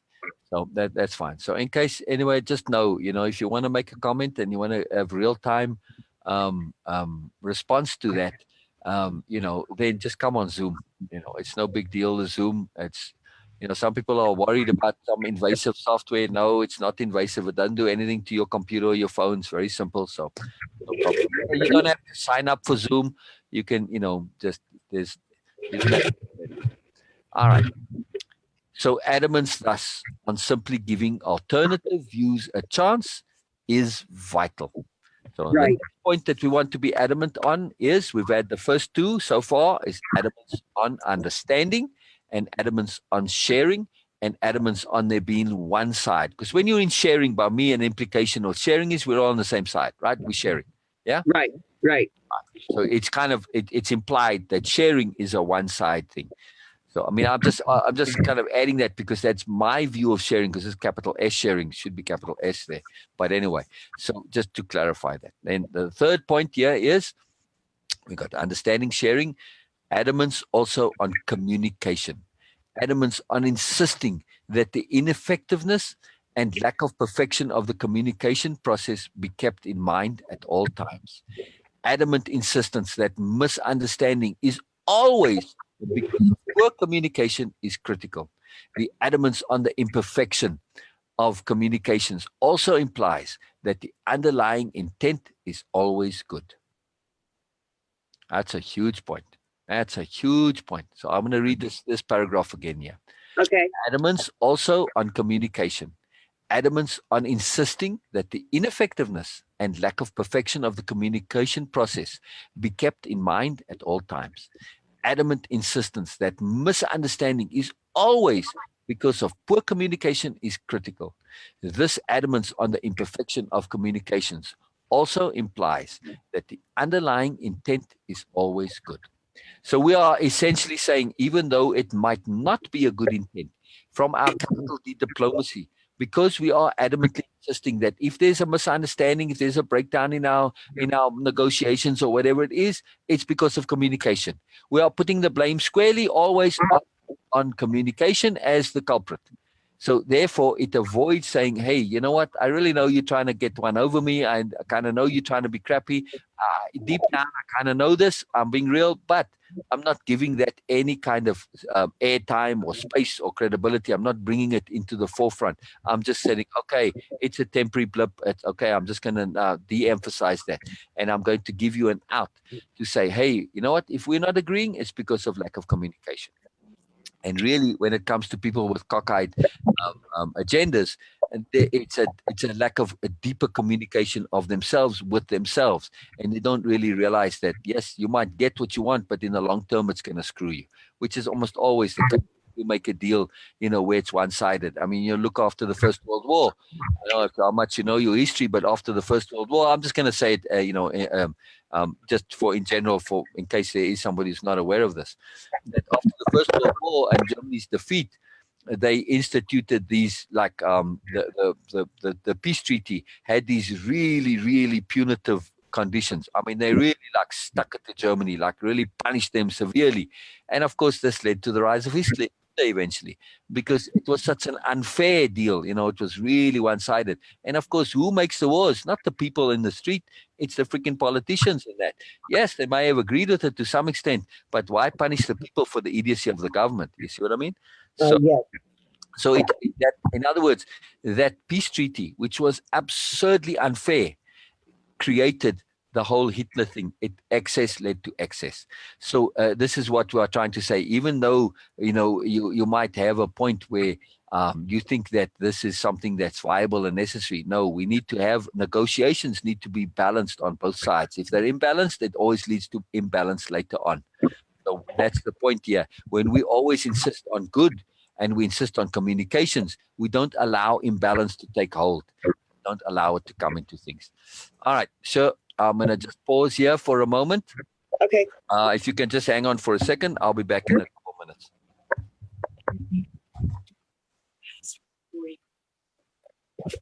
Very good. I was just looking to see if I knew any of the names. So you go to the Sunday noon meeting? That I go to the Sunday NA meeting. Okay. But you went to an AA meeting? I went to one AA meeting. Okay. Happy hour at 5 o'clock. Yeah. I heard that place was packed at first. Mic is on, sir. It wasn't I like the NA better. I can relate to them better than I can the AA. Sir, your mic is on. Oh, sorry. All right.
All right, I'm back. So take your time. Take your time. No worries.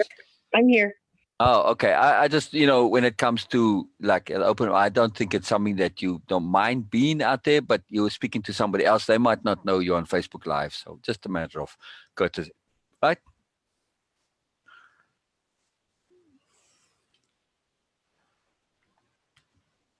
Just being respectful.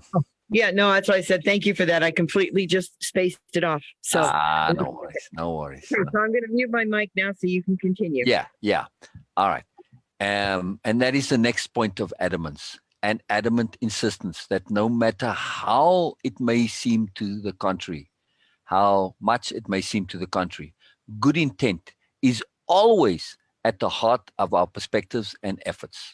This is the glue that binds it all, and adamance that good intent is the same as diplomacy.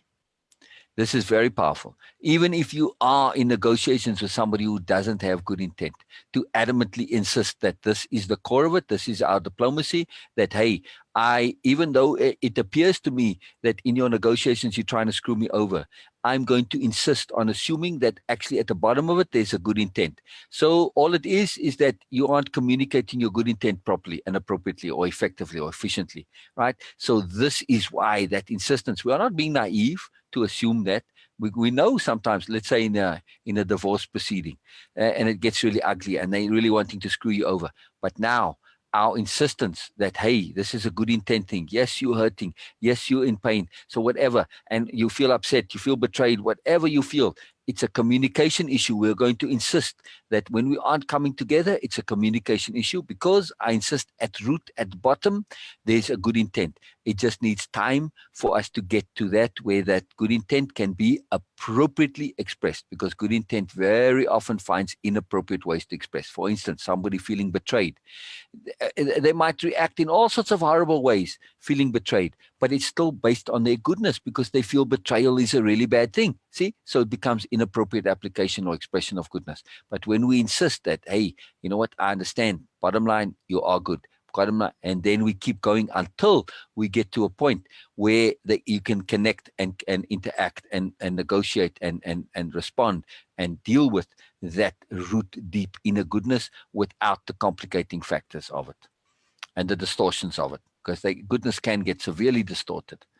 Very, very powerful. All right. The next point here. From the one who is applying diplomacy, there needs to be adamance on paying attention to implication. It is the heart of diplomacy. What is implied, what can be inferred, what is intimated, suggested, or otherwise referenced, what by implication cannot be said, we have to be adamant with ourselves in pursuing these threads and not neglecting them. And above all, we have to be adamant in accepting where they lead, no matter how unpleasant those destinations may be. This too is the adamant on openness, on flexibility, and on adaptability. So yes, we may go into, for instance, in this negotiation of the divorce, the unpleasant divorce, because we're adamant on the goodness and we are adamant on that communication is always the problem, and that we are going to persist. We have that adamance in persistence, and that we keep going no matter what. And therefore, we also pay attention to the implications. So we keep going, knowing that there's cockeyedness and this and that, but it doesn't matter. We just persist. And this is that openness and adamance on openness, on flexibility, and on adaptability. So, okay, we know we're starting off in a cockeyed position. It may take some time to get there. Divorce negotiation sometimes is essentially therapy. Yeah. Yeah. Right. Yep. So, okay, a divorce negotiation, unpleasant. Many have experience with this. If not directly, they know somebody who went through it. It's why it's a good example, because everybody's kind of familiar with it, right? But it But- is a good example. Right. Because, But if we are, say again, sorry, sure. oh, and I can see how it's therapeutic because, I mean, you really, well, you Right. got to go through a lot, but not just Right. emotionally, but Well, it needs to be therapy. It isn't always, but it needs to be. yeah. Well, Oh, my. I think it's kind of interesting when it is very therapeutic and when it is approached with, like, adamancy and oh, everything that you were just reading. When it does take that full approach, there's been times when people have actually corrected themselves and gone back together and stopped. Exactly. I'll be back in a second. Sure.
Alrighty then. I'm here. Oh, brilliant, brilliant, brilliant. Yeah, that adamance on openness, on flexibility, on adaptability, that's huge, especially in those types of negotiations, because when we deliberately make that effort to be adamant on openness, on flexibility and adaptability, we might come to the realization that, oh, you know what, I haven't exactly been particularly open and flexible and adaptable. So, that's Right. that's huge. That's huge. To insist on yes, let's say you do deserve something, but to be insistent on it is different to getting it. Sometimes there's a resistance to the insistence on it, not necessarily to the justification for it or the giving of it even. Just the insistence can cause resistance.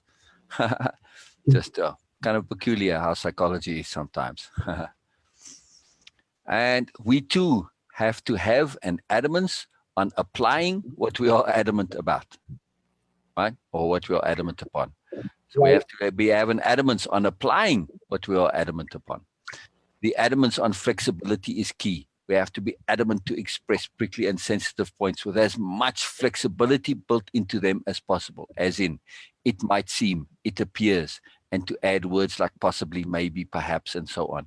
Whenever and wherever a point is in the least debatable, many points will not be debated when expressed thus, but there will be a counter adamance if they are not.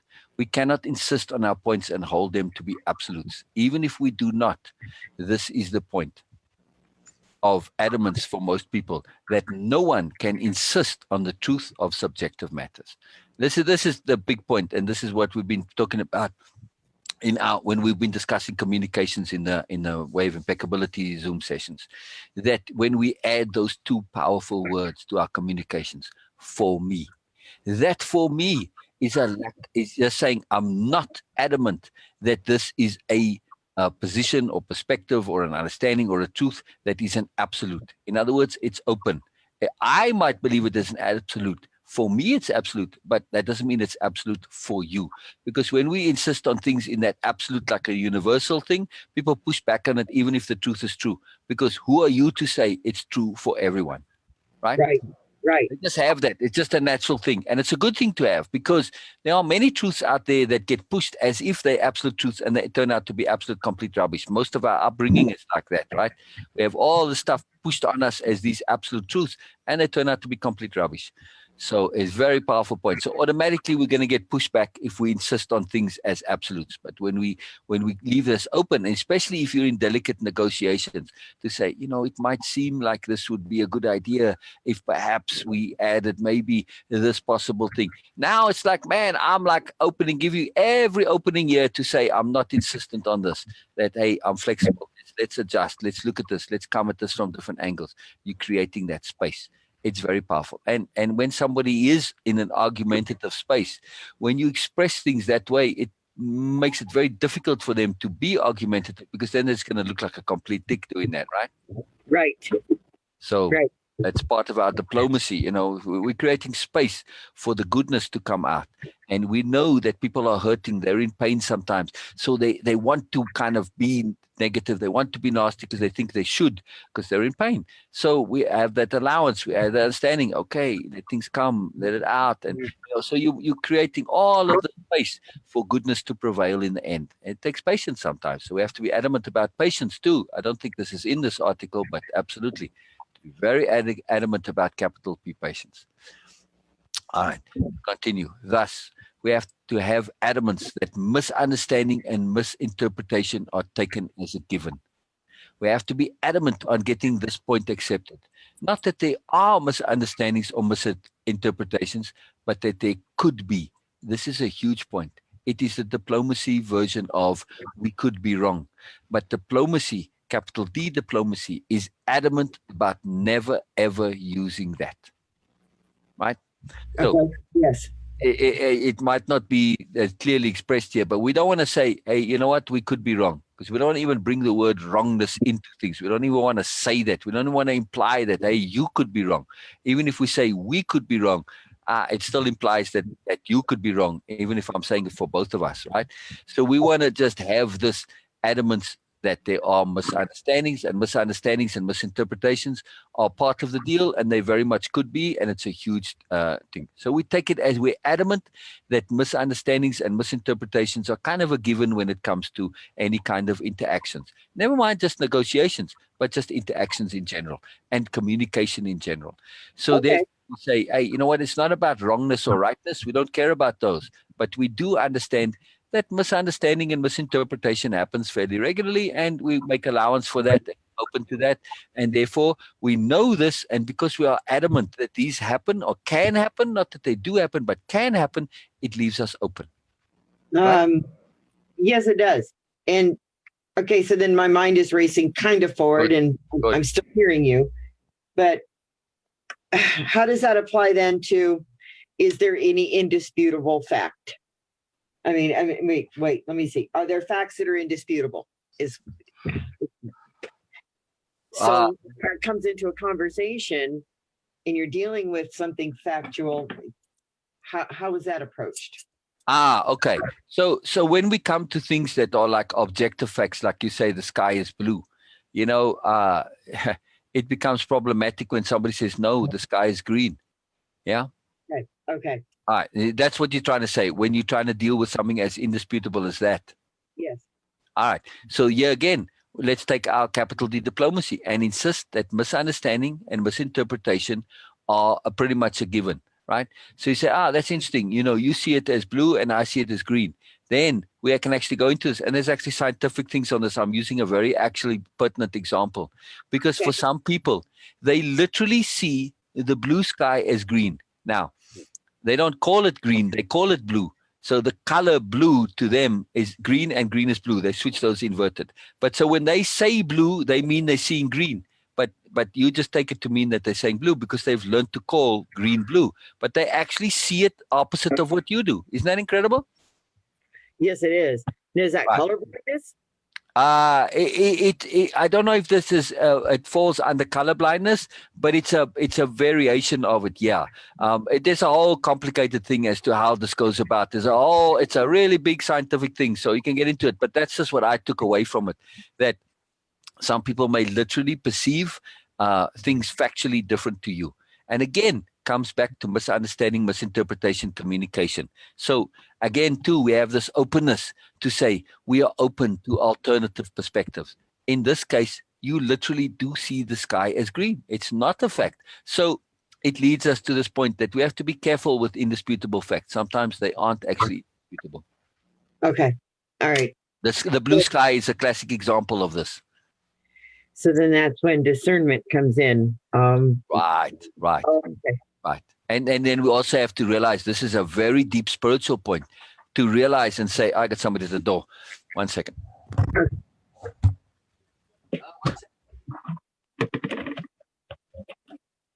Hey, kiddo, thanks. Oh, I need brown. Oof.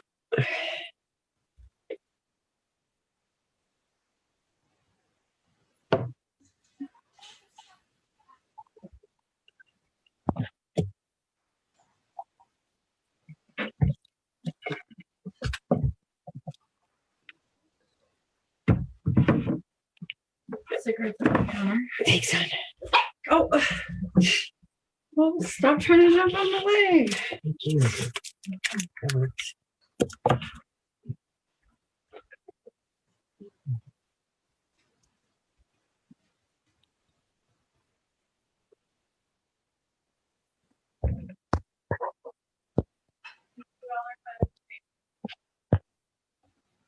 On the counter by your purse. Okay. I was gonna say you could. Yeah. Caden got $5 for losing his tooth. Oh shoot. Put that. I already gave him $5 because Tooth Fairy forgot. And then he told me yesterday morning, he goes, well, I want to see if the Tooth Fairy will really give me something. Wink, wink. He'll stick the dollar underneath his pillow and take his tooth, okay? You can have his tooth if you want. He was excited because it was the first one that he didn't have to swallow or the dentist didn't pull. Yeah, so that was a pretty pumped thing for him. But it's under his pillow.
All right, back again.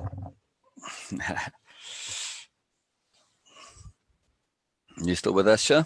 Yep, I sure am. Brilliant. Who do you chat to, by the way? I'm very curious. You left your mic open halfway through, but I'm curious that. My daughter came over. She's giving me a little hand today with some house chores. Brilliant. Okay, well, hello, daughter. Yeah, she's back in the back of the house now. But, all right. Well, either way, that's kind of nice. Just I'm assuming that she, can hear every now and then a little bit. Yeah. Yep. She's very open to all of this, very accepting of everything that I'm doing. So excellent. And again, sure, I think I mentioned this before. You're more than welcome to invite anybody that you feel you want to the Zoom sessions or even to the Wave Impeccability, to the program itself. You're more than welcome to. So. I actually invited my older son because I just felt like he would really connect with this, but he has a hard time sometimes getting on social media. Gotcha. Okay. Well, again, it can be done via email and, many different ways, so, or if he's just on the phone, if he's participant like in the Zoom, I just like some people I just text them the link, you know what I mean? So you can just do the same thing, so. I just feel like we could get a whole lot of it. I know she could, but probably later on in recovery. But it's just you can only open the door. So things like this are very sensitive, and people need to be in the right space for it. And it's time and opportunity and energy and all that. So yeah, I just wanted to make that point that that you are absolutely free to do that. So. I was in the absolute right space and frame of mind when I connected with you the first time. I was exactly. Exactly. I don't think I'm ever going to forget that. Well, also, from the way I understood it too, is that you had put out an intent, Yes, and essentially I came along and I was appropriate to the fulfillment of that intent. Yeah. exactly. Right. Exactly. That's what was so awesome about the whole thing. And Yeah. that's when I started to figure out, oh wow, there is something to this whole universal intent thing. Yeah, it's quite magical, and that's actually the something that binds most of those in the group, or pretty much all of them. They all put out that intent, everyone, and Yeah. that's the commonality that binds us, is that we have that deep underlying intent to learn and grow and awareness and all that. And it just happens to be, I mean, we find that intent in various places, but it's certainly that commonality of that intent is what's common for us in the group. So it's very powerful. It's very necessary too, because the way of impeccability is a complex thing, and it's not complicated, but it is complex. It has layers to it, and it takes some that intent to want to deal with complexity. It's necessary, right? And says, hey, we're looking to do a life change, which is a big deal, and profound self change, which is a big deal. It's not a simple matter. So in order to get past that complexity, we have to have that insistence, that real deep intent. Hey, I really, really, really want this stuff. I want the more. I want the fullness of my full self and all of this stuff. So it's very important. I want awareness. I want understanding and all this. Well, Oh, sorry. well, yeah, when we first started speaking, and I had mentioned to you, oh yeah, I'm making all these changes, I'm losing weight, and you're like, oh, don't worry about that. The weight isn't part of it. Well, I didn't understand at that point in time how it just really isn't. I mean, when it gets right down to it, Completely irrelevant. Completely irrelevant. Yep. And I couldn't figure out why it was so. Right. So, but you persisted. That's the key. That's the key. Yeah, that's just a small example of what is important out of this program to me. Instead of, it's not about the physical change. Right. It's all about the internal, what's going on with me and my soul and my mind and my heart. So. Exactly. And also I knew that, starting the program, your module 1, session 1 is about clarity of intent. So I know also when you have a real clarity of intent about what you want, right, the losing weight is going to come automatically, because it's a clarity of intent on health and all of this stuff. And you're doing it for real, legitimate reasons. If the weight loss was all about ego and image, and yes, that might work, and it does work for some important people, but sometimes they think, well, I should be skinny. And now you're looking to lose weight for a bullshit reason. Let's say you don't care, and I'm quite happy being overweight. It works for me. I'm not unhealthy. It works. I know people like that. They're very happy being that way they are. I got no problem with it. It doesn't affect me. So it's easy. So, okay. If you're okay with it, fine. But then they might think, I should lose weight because, I should look better and all this. And now they're doing it for inappropriate reasons, and that never works. So when we have that clarity of intent, why you are doing it, and that intent is genuine and legit, well, then it just happens of its own accord, and you are motivated. You make the effort because this really matters to you, right? In your case, it's a health issue. So, right, not an appearance or looks issue. That's secondary. It's my health, yeah.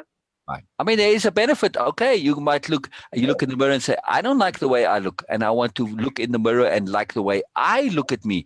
That's legitimate. See? So. So it's not necessarily that I'm saying that appearance isn't an issue. Now, of course, if you're in a business setting too, and you look like the wild man of Borneo, I want to talk, but it might be appropriate in a business setting to have an appearance that's at least in some way not going to be negative for some people. So okay, we don't want to pander to crappiness also, but we want to balance this out. Just a matter of appropriateness. So. But also, it might just affect your ability to actually work. You know what I mean? And just to something like if you like very overweight, obese people can't. I mean, I'm so super obese, 500-600 pounds. You can't actually move about really easily. So it limits what you can do. So this could really affect your business too, right? Right, absolutely. So yeah, it's not just only a health thing; it's a very practical thing also sometimes, and stuff like that. So. Yeah. Okay, so where were we? Very powerful, very powerful. But I love that you remembered that, show, because I kind of remember making a point about it. And, yes, I was maybe a little bit adamant about it, but kind of on purpose, because I wanted to emphasize that, hey, we're going to come at things from a more abstract point of view, not just come at the, the specific problems, because you might solve your weight loss problem, but that doesn't mean lead to life change. Right. Exactly. Right. And Focus on the life change, and the weight will take care of itself. yeah, it does. It really does. And Exactly. I'm Right. just astounded, I guess. And it's one of those things I'll never forget. It's like, wow, that was a heck of a point, and it was a very adamant point too. And I'm glad. Yeah.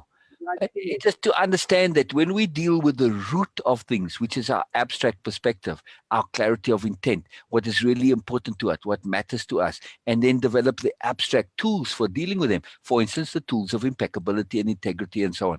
It takes care of everything. It enables us to do pretty much anything because we now know where we're at and we know what we're doing and we're very clear. And also the tools like, for instance, self-talk and self-proving. This is profoundly transformative. And then, of course, the massive shift in your self-conception, right? To think of sure, just to digress a little bit here, because it's kind of an important point, and I want to use the energy of it now because it's so viable and vital. To think of sure, you might have a conception in your mind of sure being a couple of 100 pounds overweight. So now, okay, to think, now it becomes problematic and difficult because there's this habit of thinking of sure in that way. And sure might not, okay, to lose 200 pounds, which I think is your objective, right? Yes. All right, to lose 200 pounds. God, that's a big deal. That's a big effort. And sure hasn't been able to do really big deal things in her life before. So why would I be successful? Yeah, I'm not thinking this is you. I'm just using for an example, right? That kind of thinking. Yeah. But when you shift to saying, as a life warrior, oh, wait a second. For me to lose 200 pounds as a life warrior, is this doable? Fuck yeah, it's doable. As a life warrior, I can pretty much do anything, right? I'm not being unreasonable in this, but just on a pure ordinary basis. Of course, this is something a life warrior can do. It's not an impossible thing to do. It's not unrealistic. I'm not looking to change the whole world. Yes, it's also realistic, but a lot more difficult. This is something well within the capabilities of me as a life warrior. Okay, life is easy. Now, also, you don't have to do something that is potentially difficult or that requires patience or discipline, which you might not have had in abundant quantities before. But now you say, as a life warrior, of course I'm patient. Of course I'm disciplined as a life warrior. Yes. So this shift of self-conception, which is one of the key transformative, disruptive technologies, we like to call them, of the way of impeccability, is the shift of our self-conception. It is incredibly powerful. Now it changes our language too, because the words you use as sure and used to use, impeccability is not a word I used to use. But as a life warrior, of course, impeccability is every second word for a life warrior, right? It's part of their fundamental understanding of who they are. Be your conception of you as a life warrior, it implies that impeccability is vitally and critically important to you. Yes? Yes, it does. There you go. Really does. I can't, a lot of times I can't really listen to other people. I mean, I'm not saying I don't. I'm just saying I think constantly now with this new self instead of the old self. Exactly. So as a life warrior, you are connected to capital L listening and capital H hearing because you're a life warrior. You're all about life and living. This is your challenge. This is what you deal with. And you're strategic about it. You're sensible about it. You have the sobriety of a warrior. So it's massive, this shift. And it's an open-ended self-conception. Whereas sure, or typically our legacy conceptions of ourselves, sure as a housewife or sure as a mother or God knows whatever, those tend to be very limiting. Yeah. Yeah. Very. So this is why that the self-conception is so transformative. It opens us to everything. Now, let's tie this back in here to our adamance and to diplomacy. When we have thus open-ended conceptions of others that we are dealing with, let's say in the negotiation program, let's say we're negotiating with aliens, right? If we have an openness to our conception of them, we don't just assume that they are aliens and that they are, stupid or negative or trying to conquer us or whatever. Maybe that's true, but nonetheless, when we have an openness to our conception of them, we can actually shift what they actually were typically in their conception to shifting it to a new way of being. So those aliens may have come in with a concept of conquering us, but we are shifting and say, hey, you know what? There are other options. You don't have to be a conqueror. You can be an agent of good for the universe, and you can be a collaborator rather than a conqueror. Oh, collaboration, that's more beneficial. Okay. You see my point? So when we have this openness to self-conception, not just with ourselves, but have open-ended conceptions of others, like, for instance, the open-ended conception of goodness. Okay, it's open. And the conception of we are on the path of learning. We are learners, right? We are perpetual aspirants. Those are all open-ended conceptions. Is very, very, very transformative, very magical. All right, so we can read on here a little bit more. Okay. We need to have adamance on the fragility of our sensibility, on the frailty of our abilities, on the potential inadequacy of the tools at our disposal. Thus, we are adamant that we cannot trust our judgment absolutely, that we cannot trust our opinions and beliefs implicitly. This particular adamance is only applied to our own self. We are thus adamant on our humility and modesty. And we hope our adamance on humility and modesty is contagious. We have to be adamant on not insisting on it, just as we have to be adamant on never, ever, ever presuming on being presumptuous. This is vital. Our adamance against presumption is a safeguard against the kryptonite of diplomacy, which is presumption and arrogance. Yes. I like the way that was written there. Okay. You know, sometimes I surprise myself. It's kind of cool. But the kryptonite of diplomacy is presumption and arrogance. I like that. That's very cool. So we want to be very adamant on this fact that nothing is locked in stone, right? Yes. And you know that now, okay, so take that. That's not the same as saying that there's self-doubt, right? That's Precisely. Right. I mean, yes, we don't want to have self-doubt. It's not the same thing, but we aren't presumptive that we are absolutely right in every situation. So yeah, I can be confident about what I'm doing, and I can say when I don't have self-doubt, right, and I'm being confident about myself, I'll say there's a 99.9% chance this is so. I never say it's 100. Okay. Very big difference, right? So, okay, there's a 70% chance that if my house is burning, I'm going to get burnt in it. Okay, who knows? It might start raining and go out, or the fire department could get here in time. But I'm going to get out of the house because, well, it's a greater than chance. So, you see what I mean? We got to understand probability to some degree. And when it comes to self-doubt, I say, okay, sometimes, you know what? 99.9 might be a bit high. I might be 80% fairly confident about what this is going to be. That's enough for me to act on. For instance, I'm 80% confident that getting out of the house will help me not get hurt. Well, okay, I'm going to move. Yeah, you see, it's very simple, really, when we look at it from that point. It's not to get locked into the absolute thinking because, you know, like the blue sky deal, there's actually a more famous example. It's called the black swan example. So the philosophers in Europe, right, they used to use this thing, to the black swan, as an example of something that cannot exist, that's impossible. Yeah. Okay. All right. So then Cook went down to Australia, and lo and behold, he actually discovered actual real fucking black swans. And excuse my language, but it really fucked up the philosophers, right? Because they've been for centuries using this example of the black swan as this thing that cannot possibly exist, and yet actually does exist.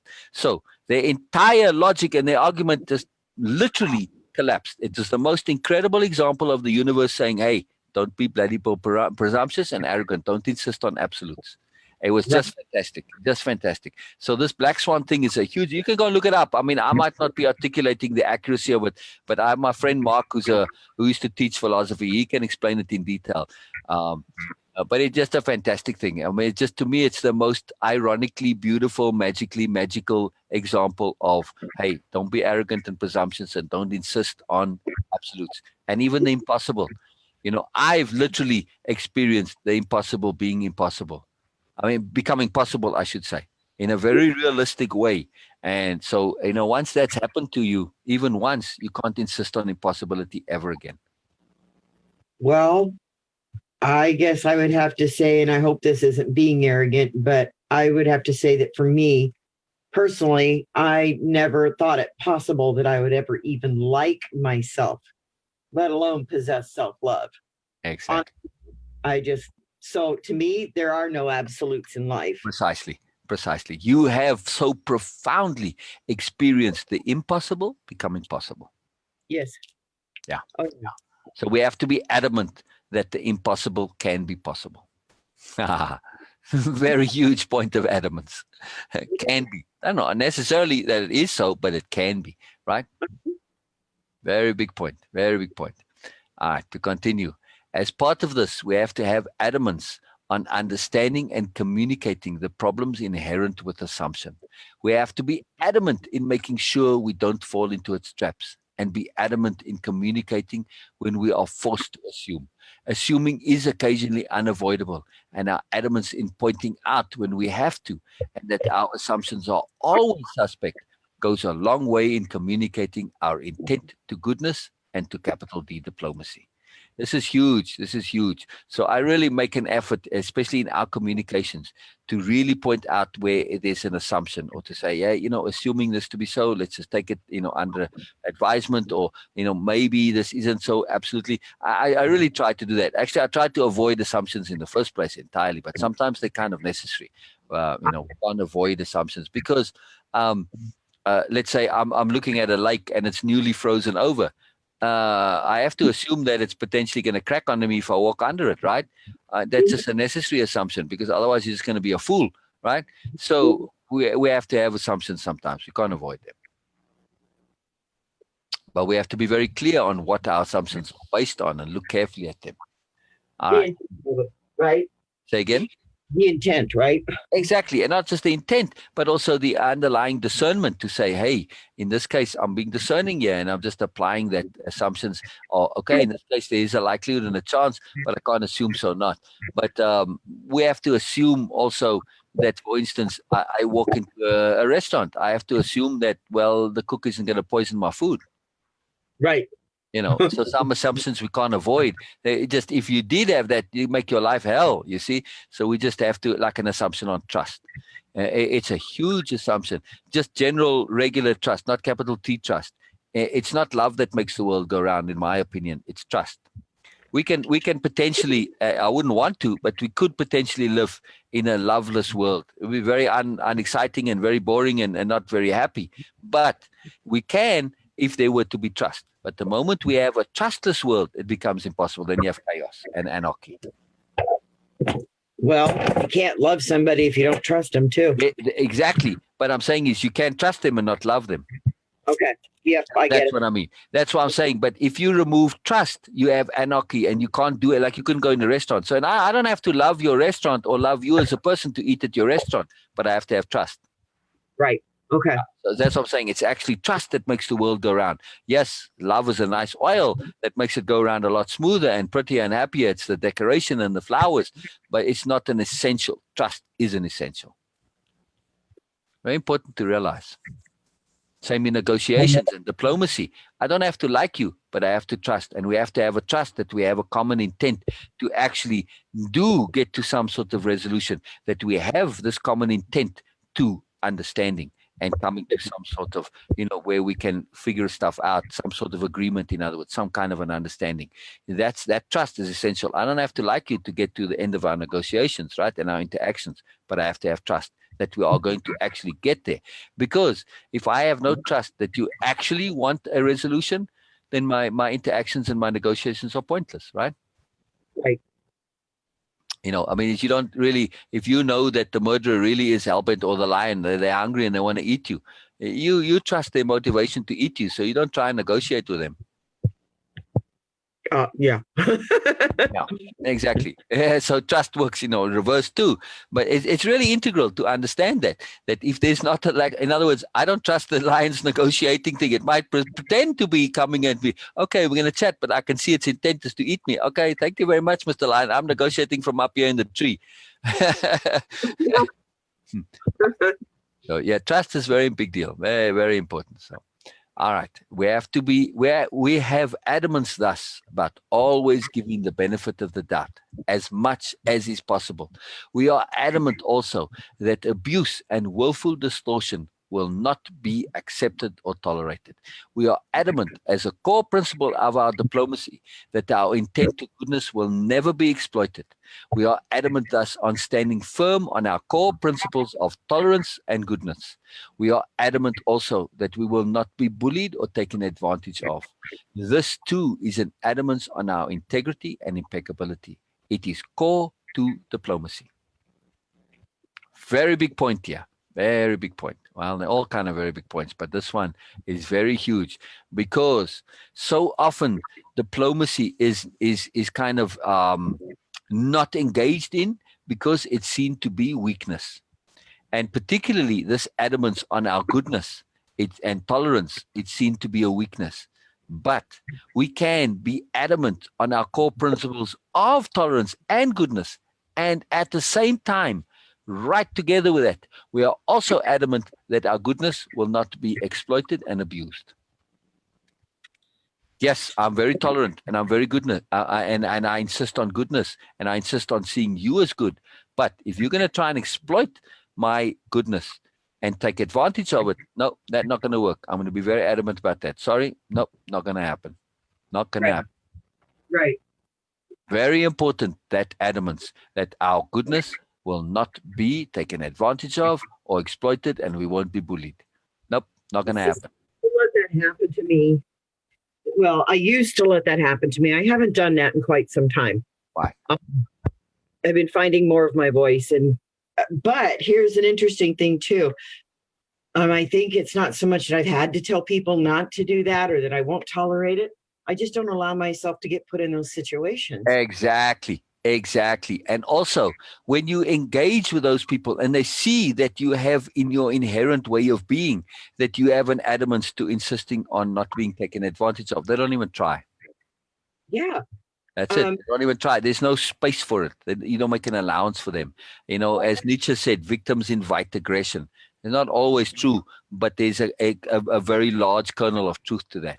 So we have to be adamant about not being victims, in other words. Now, that doesn't mean that just because I'm not a victim doesn't mean that I'm aggressive or nasty or combative. No, I have tolerance and I have goodness and I'm open to negotiation. I'm open to discussion. I'm open to flexibility, and I'm very adamant about that. But I won't be taken advantage of or bullied or abused. But that also goes back to what you and Bina were talking about yesterday, I believe, when it talks about how we hold ourselves. Yes, physically, how we hold. Exactly. Yes, nice connection, sure. Yes. Carry on. Say more. No, so so basically then how I was allowing things to happen before wasn't so much that I was inviting, but I was what's the word for it? There's a way to put out a message to other people. Queuing. Thank you. Queuing. I sometimes my words will kind of. It's all good. It happens to all of us. So yeah, I would cue Right. how they were treating me or would, react to me because I was basically putting out that Right. woe is me. Go ahead and take advantage of me because I'm just going to roll over and take it. Exactly. So your self-conception was at the core of that. Yes. Right. So when you change your self-conception, hey, as a life warrior, hell no, this is not part of my makeup. No, absolutely no. Sorry. But I'm making a very subtle point here, and it's a layered one. And you like layeredness, right? Sure, it's layeredness. This is a very layered point that, yes, we are open and we have a profound tolerance. We have a profound patience. We have a profound intent to goodness. And we have this cueing that we see you as good, right? This is a very deep thing. And this is a massive part of our cueing that, hey, we see this. But we're also cueing that we won't be taken advantage of. Hey, gorgeous. Yes. And this is definitely, that's where the big change is for me. I just made that connection. That's where the difference is. Right. So it's to do. All lustfully and aggressive. Right. Have a different self-conception, and that's what's being put out. Exactly. Okay. Right. So we can be very positive and loving and caring, right? And this doesn't mean weakness. Why? Because we're also very adamant about not being abused or exploited or taken advantage of or bullied. exactly. Can go together. And this is the point I want to make. It's not something that typically goes together. It's seen to be in opposites that don't go together, but they can. We can be adamant about our tolerance and our goodness and our acceptance and our flexibility, right? And our willingness to negotiate and discuss and interact and all this. But I'm not going to have my goodness exploited.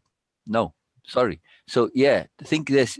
If you want to come into a negotiation with me in an interaction, we can absolutely come to an understanding and an agreement. And I have a wide range of things. I'm very tolerant and flexible. It's really not a problem. But the moment you try to exploit my goodness, sorry, now you're going to hit a brick wall here. Now you're going to run into, adamance for me that, no, that's not going to happen. I'm not going to get aggressive or negative necessarily. I'm just going to say, no, that's not going to happen. Not going to go there. So we have boundaries, in other words, and that's where the start of the article is. It's about our boundaries. And there was another word with boundaries, I forget.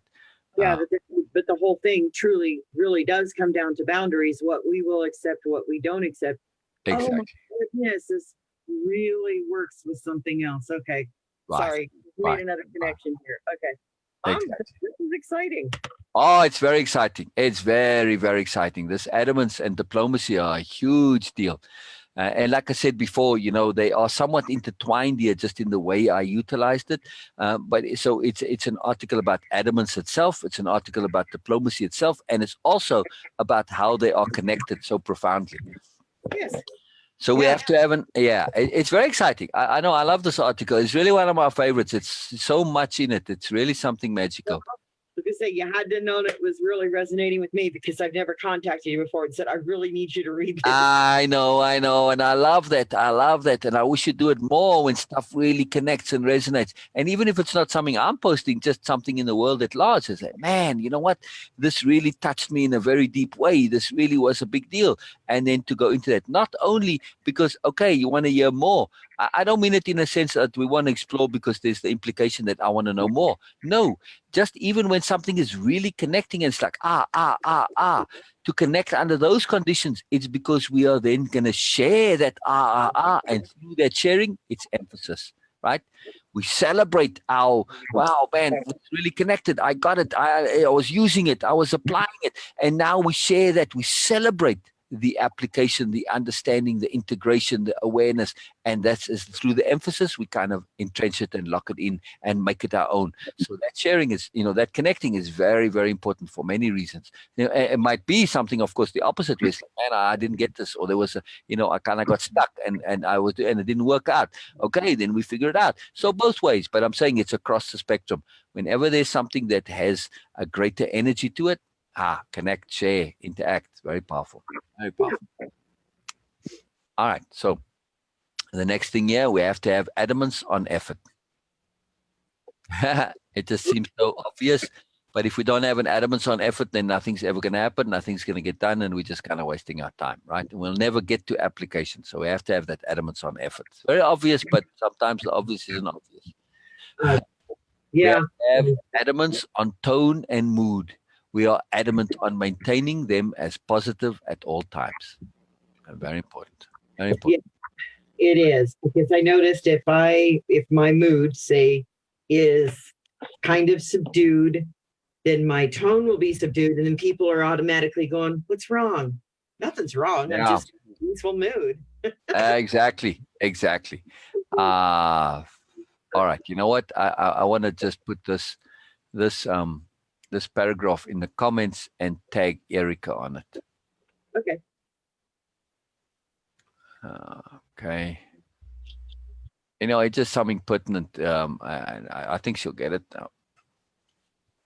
Or at least I'm sure she will. Shouldn't say I think that. I'm very sure she will. But I just want to put it in there real quick. It just made me think of her, and it's likely she might listen to this, but it's a long thing. She might not have time. You see, so.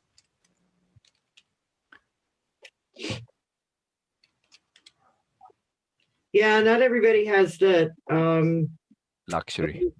Yeah, they don't have the luxury that I get of being able to do this while I work. Yep. So. Yep. I'm aware of that. And, I so appreciate when they do interact and their lives are so full and busy. It's like a real profound gift for me when I do connect to them. So, yeah. So, Okay, so we have an adamance on tone and mood. We are adamant on maintaining them as positive at all times. There needs to be an adamance on keeping context in mind and an acknowledgement that context can materially affect understanding. We need to be adamant on presenting the perspective that things can be appropriate in one context, but completely not so in another. And also, capital D diplomacy requires an adamance on the appropriateness perspective. Okay.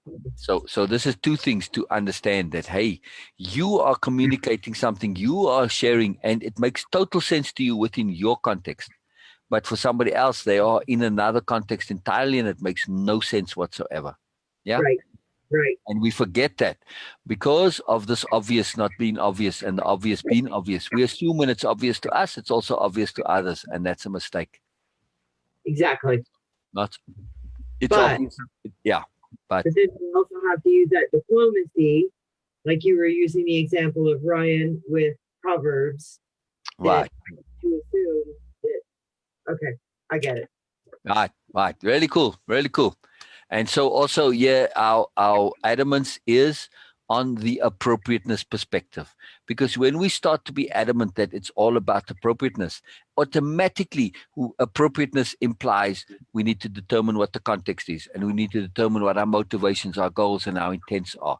So now automatically you start to get flexibility, fluidity, and adaptability comes into it. And things become, in one context, this is appropriate, in another, this isn't appropriate. So now when we are discussing, we're saying, what context are we talking about here? You know what I mean? And then it all shifts. And now we get some clarity, because sometimes we end up in lack of communication because we are talking about different contexts, or we're talking about different goals and motivations and intents. So when we talk appropriateness, always that leverages us to say, oh, yeah, we can now be our diplomacy, and we realize that this is a very important thing for perspective shifting, right? Okay. Yes. Right. Got it. So appropriateness is this magical perspective shifting mechanism. Very powerful, very powerful. All right. The adamance on appropriateness is essential, the key and heart to it all, not just in oneself, but to all involved, because being adamant in keeping appropriateness in play at all times prevents getting caught up in bubbles, appropriateness in connection to larger context. And this is key for diplomacy. For stress and trouble are almost always a consequence of forgetting the larger context. We need to be adamant on continually bringing the larger context to bear. So again, Right. we think of, from this, say, in a more traditional diplomacy thing, there's a war deal or whatever.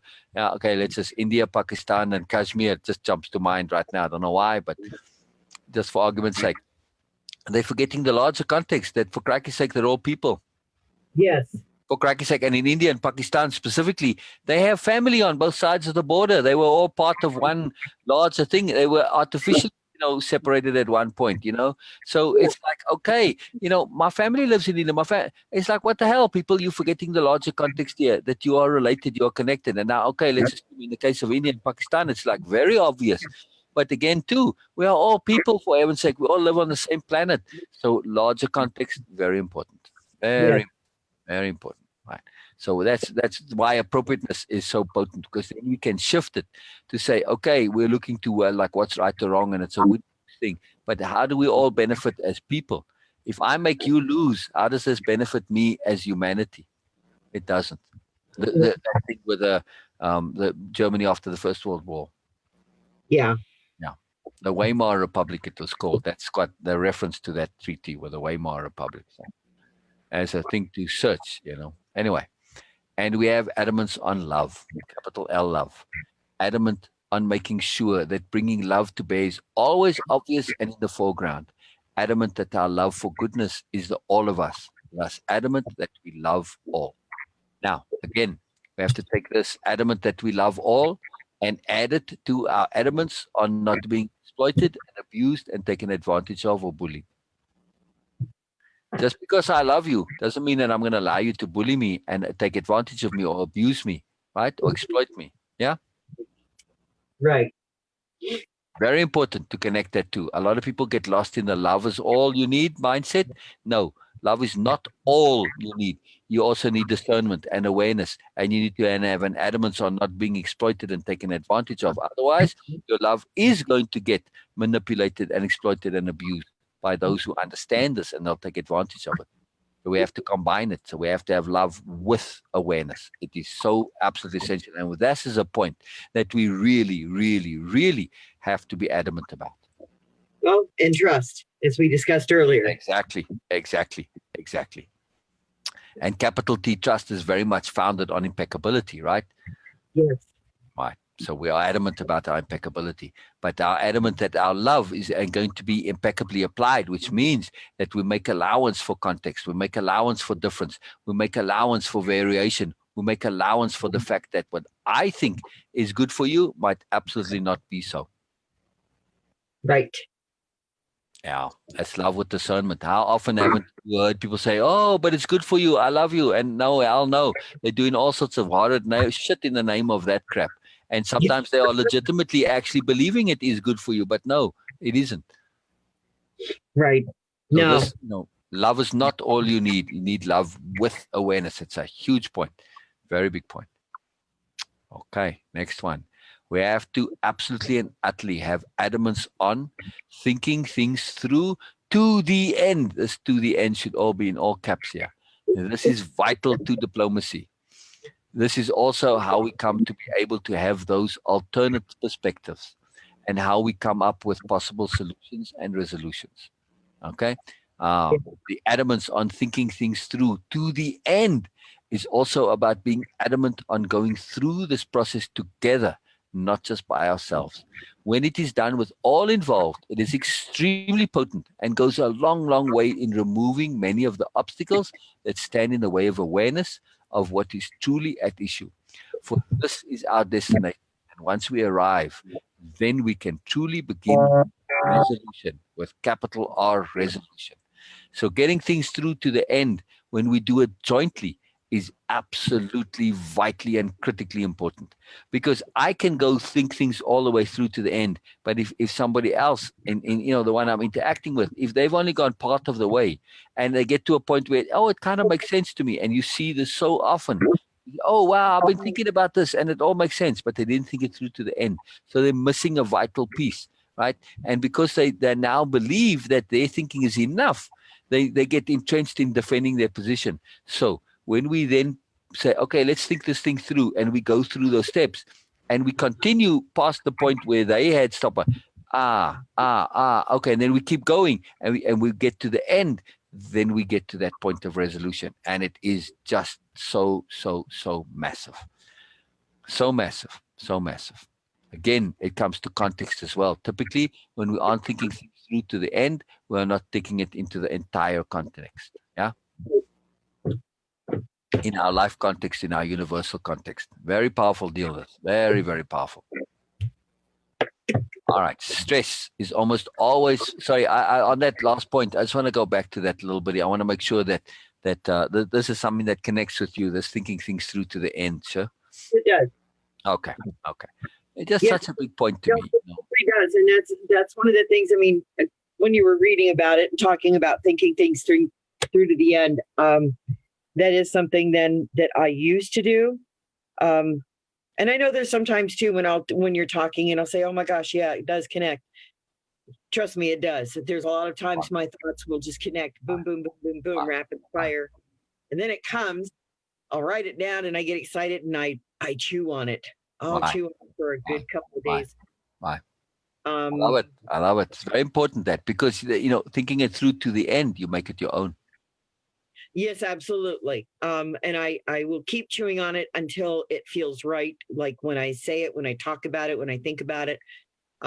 And when it's not right is when I stumble over it and have questions. Right, exactly. So it's not just about owning it, but developing mastery of the point. That's when we truly own it, when we can explain it back, when we can really have it from all angles. So yeah, it's very important that thinking it through to the end. It's like kind of it's an essential ingredient. It's not the entirety of the process, because then we want to kind of be able to, if we really an important point, we want to be able to work it backwards, like the alphabet. You want to be able to say it forwards and backwards, that kind of deal, to have mastery over it. Because because that allows us to implement it. It's no good just knowing the alphabet. We need to know how to spell and use it and put them together and so on.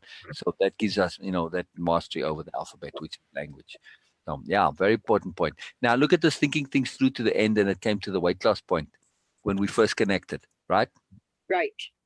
We could have focused on the weight loss and say, okay, you know what, we can talk about it, and let's just say for argument's sake that I had some, diet or whatever, some plan for doing this. Okay, you lose your weight. However, you haven't developed integrity, and you haven't, in your case, this doesn't apply, but just for argument's sake, there's no integrity, there's no patience, there's no discipline. Yes, you lose the weight, but what happens next year? It all comes back again. Mm-hmm. Exactly. Oh my goodness. Syl, that's profound. In other words, when we think it through to the end, we say it's not just about losing the weight, it's also about keeping it off. What do we need to keep it off? We need impeccability, in one word. Oh my gosh. Very simple. Very simple. So when we think it through to the end, we now get to what really matters. So the particular diet and the mechanism is important. Yes, but what's more important is to have the discipline to be able to apply it, to institute it, and to maintain it, to stay with it, and to do it afterwards. And also to have the awareness to see what is really, really important to you, and not to be going with, okay, it was important to me to kind of hide myself. But there's a greater importance that to be my real self. I'm hiding myself because I'm kind of afraid to be my real self. See, so it is a bigger connectivity. If we don't deal with the root issue, the end issue of why the weight was there in the first place, it's never going to come off, right? Oh, exactly. Right. That's why it's capital R resolution. When you resolve the underlying reason why it came to be there in the first place, lack of self-esteem, lack of self-respect, all this other stuff. I know it's not necessarily applying to you, but I'm just saying typical things. Sometimes people put on weight for good reasons, right? Like I was saying, we're talking about this with Bina, marriage season over there. It's a big deal. You from 18 to 25 or whatever, you kind of have to get married if you're a woman, and if you don't, well, then there's something wrong with you. But some girls put on the weight because they rather would not have a husband because they're overweight than not have a husband because there's something wrong with them. Yeah, exactly. Lesser of the two evils. So when we think things through to the end, we say, and then in their case too, now in the context of our adamance, it's just that they might not want to get married, and they do the same thing, and they say, well, now I can learn to be adamant about, I don't have to conform to society. Yes, there's a lot of pressure, but I can say, I don't want to get married. I'm happy being a spinster. If you think that's negative, that's on you. I'm happy with it. And I'm adamant that I'm not going to be forced or pushed and bullied into a marriage, which I would not want to be in. Right? In other words, again, that adamance on our goodness not being taken advantage of. Don't try and pressure me and guilt me into getting married. If I don't think it's the right marriage, I won't do it. End of story. Right? Doesn't mean there's something wrong with me. It just means there's something right with me because I'm not willing to compromise. Yes. I'm not willing to compromise my goodness. And I'm not going to go into marriage just because, well, it's convenient, gets me a husband, and I don't have to work and shit like that. Those are crappy reasons. Sorry. Yeah, I've had. If you have integrity, you're not going to rely on your husband to take care of you anyway. You're going to want to be self-sufficient. All right, you might make a deal and say, fine, I take care of the housekeeping and all of this. If it's a legitimate, real deal that is both parties, okay. Now it's it's something that has validity. It's not just by default, Right. No, I've actually had some men actually say, well, you need a husband to take care of you and to. I know. Just to sidetrack a little bit here from a capital D diplomacy point of view, there's actually kind of a very deep reason why they say stuff like that. And I'll explain in a moment. But when we do this perspective shifting and look at it in a greater context again, and we understand why people say stupid things sometimes, it's very profoundly useful. Okay, the reason why it's such an important deal to men is because at root, they actually know the truth, which is that most males are superfluous. Right? When you're a farmer, right? Any farmer will tell you, you look at their flock and they've got, 90% or 95% females and just a few males. They don't need 50-50. They don't want 50-50, right? Okay. For breeding purposes, you don't have to have 50% males. One. You need one. Exactly. Okay, you got a few for backup in case your guy goes, right? That's it. So, but again, that particular one, yeah, you might pick the best one. But if he dies, okay, number 2 will do, number 3 will do. Pretty much at the end of the day, if you really hard up, let's say, whatever reason, like you have, before you've culled out the 50%, you're left with the least possible one. You're still going to breed with him because it's better than nothing. So it doesn't matter which male is the one that's doing the breeding, as long as it's a male, right? In other words, this is a profound point by implication. It means that males essentially are somewhat superfluous, right? Well, yeah, I guess I just never looked at it like that, but wow. It's a very big point. It's a very, very big point. Now, okay, nature in terms of how we've come about, if you look at like herd animals, those superfluous males, like let's take the zebra, they serve a very vital function. And their knuckle-headedness actually also serves a vital function. Who are the guys that are running on the edge of the herd, courting danger, and, the knucklehead males. So who first? The knucklehead male. Right. Okay. Now, in like early human experience, right? Our tribe is moving for whatever reason. We get to the river. There's a tree that's fallen over the river. We can't cross easily. But okay, who's the guy who goes and says, "Hey, we can cross over this tree"? Look, who's the guy who actually first goes over that? The knucklehead superfluous male. Yeah. Okay. Yep. All right. So the tree breaks and he gets washed away in the river, and we say, "Okay, Johnny, we told you so. It wasn't safe." Okay, but now we know. But he served a valuable function. He saved the tribe in a sense, right? He's told us where the boundaries are. Okay, next tree, it's a bigger, thicker tree. And next knucklehead, no, this one is safe. Okay, it turns out to be safe. Okay, thank you. We go across. But I'm trying to say a point that they do have a validity. And also, of course, who are the guys who fight wars, fight against the lion trying to eat us? The superfluous males. If they get killed fighting the lion, defending the tribe, it doesn't matter. The tribe still is. You see, you keep the herd intact. So they serve a function. But it's their function is really served through knuckleheadedness, principally, for the most part. It's quite amazing. I think it's absolutely amazing. I never really thought of. It's very profound. And remember that the show with Johnny Knoxville. What the hell was the show called? Where they do stupid things. They did this. It just. Like the name of the show was kind of a synonym for knuckleheadedness. Like the Jackass? Jackass. There you go. Right. Okay. So that guy, Johnny Knoxville, he was on a talk show one time, and something happened, and he got kind of really sober, and he said, I think the person asked him, like, why do you do it? And they asked him very earnestly, like, why do you do this stuff? But they asked it for real. It was a real earnest question, and he said, well, what else am I going to do? I am a jackass. That's who I am. What else am I going to do? At least this way, it's got some value for people. Oh. He was deeply honest. Oh, it makes me emotional just remembering that. It was such a profound moment, right? And when we understand this about males and about their connectivity to knuckleheadedness and how their knuckleheadedness is actually founded on a deep root goodness to be useful. Goodness to be useful, as well as the survival of the species. Right, but they want to be useful. They have a deep need and a desire to be useful to the species. And when we understand this knuckleheadedness as an application of their goodness, they're not meaning to be knuckleheads. It's just how they are. And it's an expression of, yes, in our society, we don't have those trees to cross over. We don't have the lion eating us that we have to run around the outside and kind of tempt the lion and draw him off and all this. But nonetheless, when we see knuckleheadedness as just this, a cockeyed expression, an application of this deep need for goodness, it changes everything in how we look at guys in general. And now, when you hear that guy saying, "Oh, you just need a man to take care of you," it changes our perspective on that. Right? Now you can have a bit of empathy because, all right, lead a bit by walking backwards. Say, yes, okay, fair enough. Because he knows you don't actually need him, but he wants to feel useful. Right.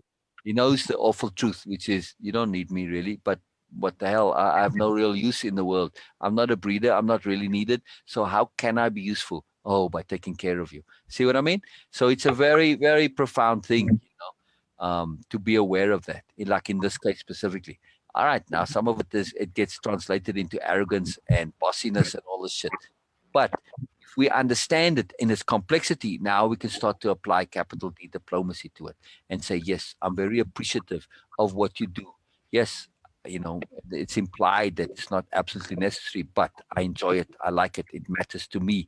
I treat it as necessary. It's valuable to me, etc., etc. In other words, we can commend and we can enjoy and appreciate the root goodness without it becoming, letting it go into arrogance and bossiness and all of this stuff. Yeah.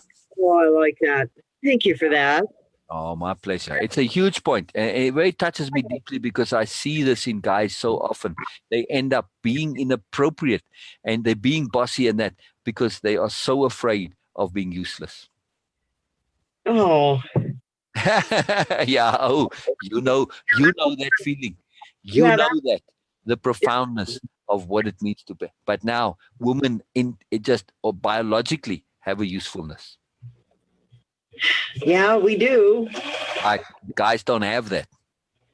Okay. They know inherently that they are superfluous. Oh, Yeah. Oh, it's a big point. Oh, exactly. I mean, I understand the feeling useless when it comes to, I know a lot of elderly people feel that way. They feel like they've lost their purpose. But man, if we could just get them to talk and share and write, oh my goodness. Exactly. I mean, just forget talk and share and write. Just your ability to even be, just to hear and listen and connect, and just to add love to the world through your being. That's Yeah. enough. That makes you useful. You put out a positive vibe that awareness is contagious, positivity is contagious in the same way as negativity is contagious. So when you are the one that is just simply sitting there in just your own self and you're just being a good person, that's enough. That is profoundly, profoundly useful. Why? You say, what can my little bit of goodness do? You might think so. All right. So if you're the one, okay, STD is going around, right? And you know how they say it goes 1 and then it goes to 2 and 2 it goes to 4 and 4 it goes to 8 and so on. And in 31 jumps, you at 10 million or 10 or 100 billion or whatever it is. It's more than 10 million because it's $10 million, which make it 100 million. So in 31 jumps, you get to 100 million people if it keeps spreading like that, right? Okay, right. All right. So now what happens in that chain? If I'm the one person that when it comes to like, let's say 16 or 32 or whatever, I said, no, I'm not going to interacting. I'm not going to go be part of the sex craze that's sweeping everybody. And, so in other words, I say no, because I know if I do, I'm going to be part of spreading this contagion that's going around. So I say, no, it stops with me. So now what happens to the chain that goes behind me? In other words, I haven't passed it on to those 100 billion eventually that it gets to, right? You see my point, what I'm saying here? In other words, when we say no to negativity, we stop the spread of the contagion of it. And this affects the downline from us in a very profound way. Yeah? Yes. In other words, if you did say yes to negativity and eventually that contagion reaches the whole planet, everyone, you were a part of that. It only would have taken one person to break that. Yes, maybe the chain looped around behind you and you just be the only one that's not. But in general, these things don't infect the entire planet because enough people say no. So enough people, in other words, insist on positivity, which is why our planet is overrun with negativity. Yeah. Negativity. So you just being that person, even no matter if you feel you isolated or not, just you being a good person makes a huge, huge difference because you don't become a conduit and a carrier for the contagion of negativity. Oh, Mm. that just Yeah. really kind of makes me feel a little bit better. Oh yeah. So in other words, we don't have to do anything to make a difference in the world. We just have to be good. That's it. That's enough. Just being good is a doing in itself. And that because it takes a lot of doing to just be good. I don't have to say anything. I don't have to go and do actions. I don't have to be part of charity or anything like this. I don't have to write, sing, dance, nothing. I don't have to be an artist or a businessman or a constructor or, create. No, I just have to be good.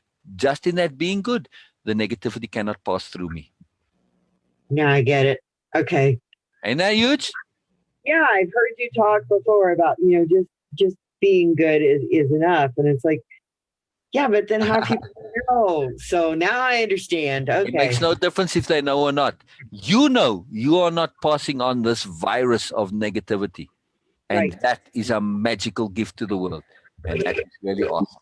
That is really, really something special. Hello. I understand it. Yeah, I have such a magical creature just came by who does that every day. Just being good. It just like when Olivia is happy, the whole world is happy. I keep on saying it. She just kind of, Something tells me that that is a very, very, very true statement. oh yeah, I've seen it in her post and on her face. So yeah, yeah. It's very true. It's very true. It's really magical. So anyway, so getting back to this, you were talking about the old people. When we have this perception and we can share it to them, so you don't have to do anything except just be good. Just be who you really are, which is goodness. That's enough.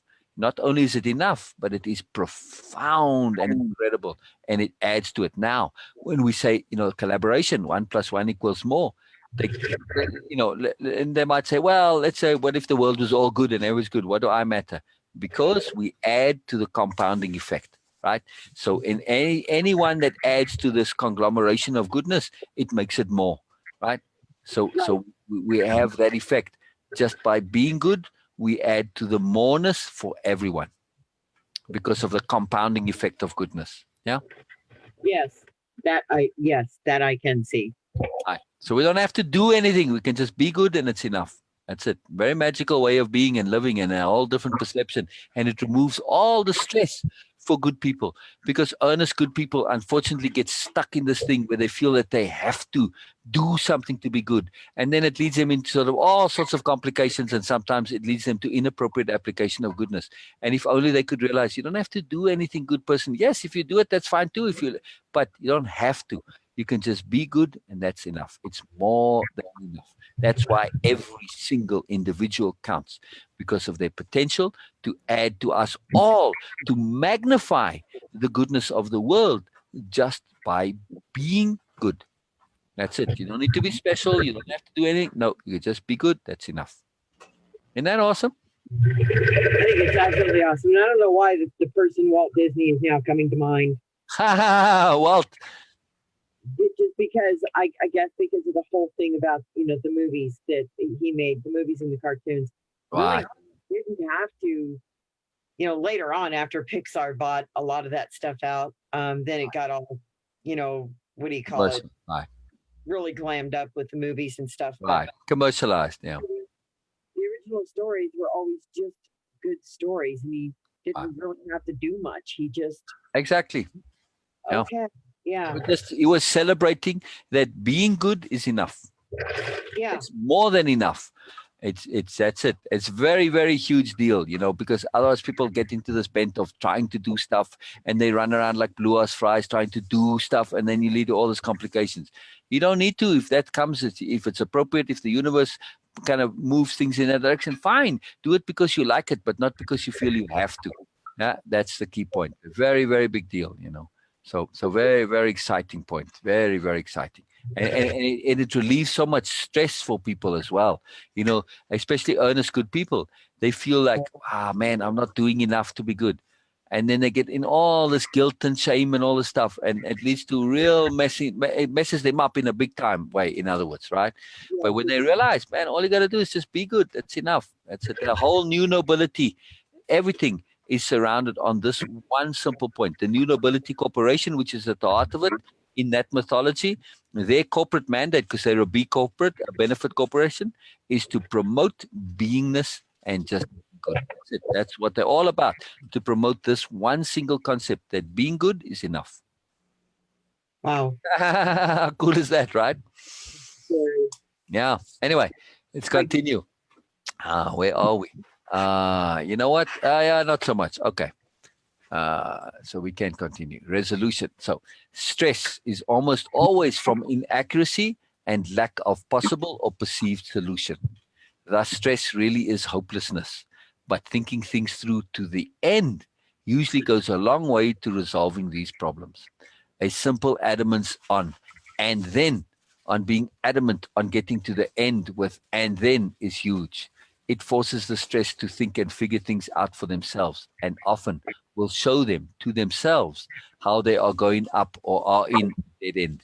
It is an extremely considerate way of bringing awareness to an issue whilst avoiding the pitfalls of presumption.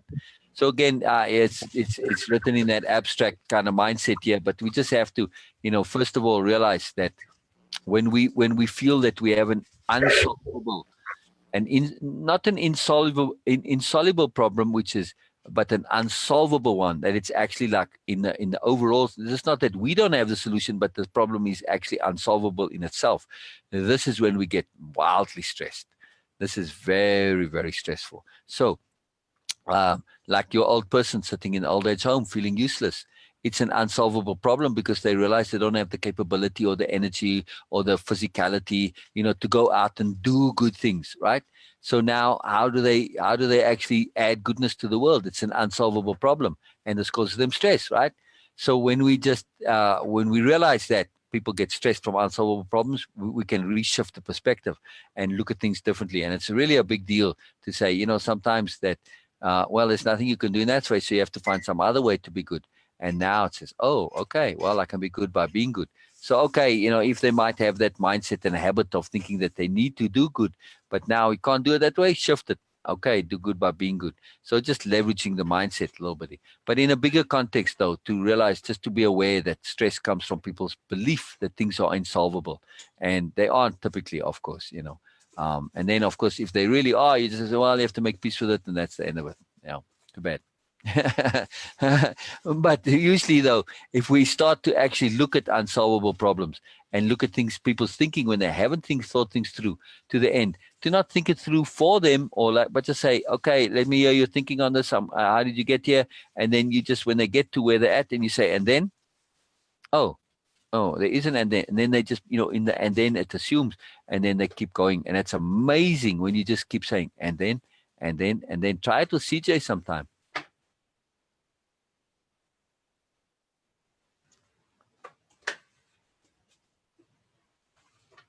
Sure. Oh, I'm sorry.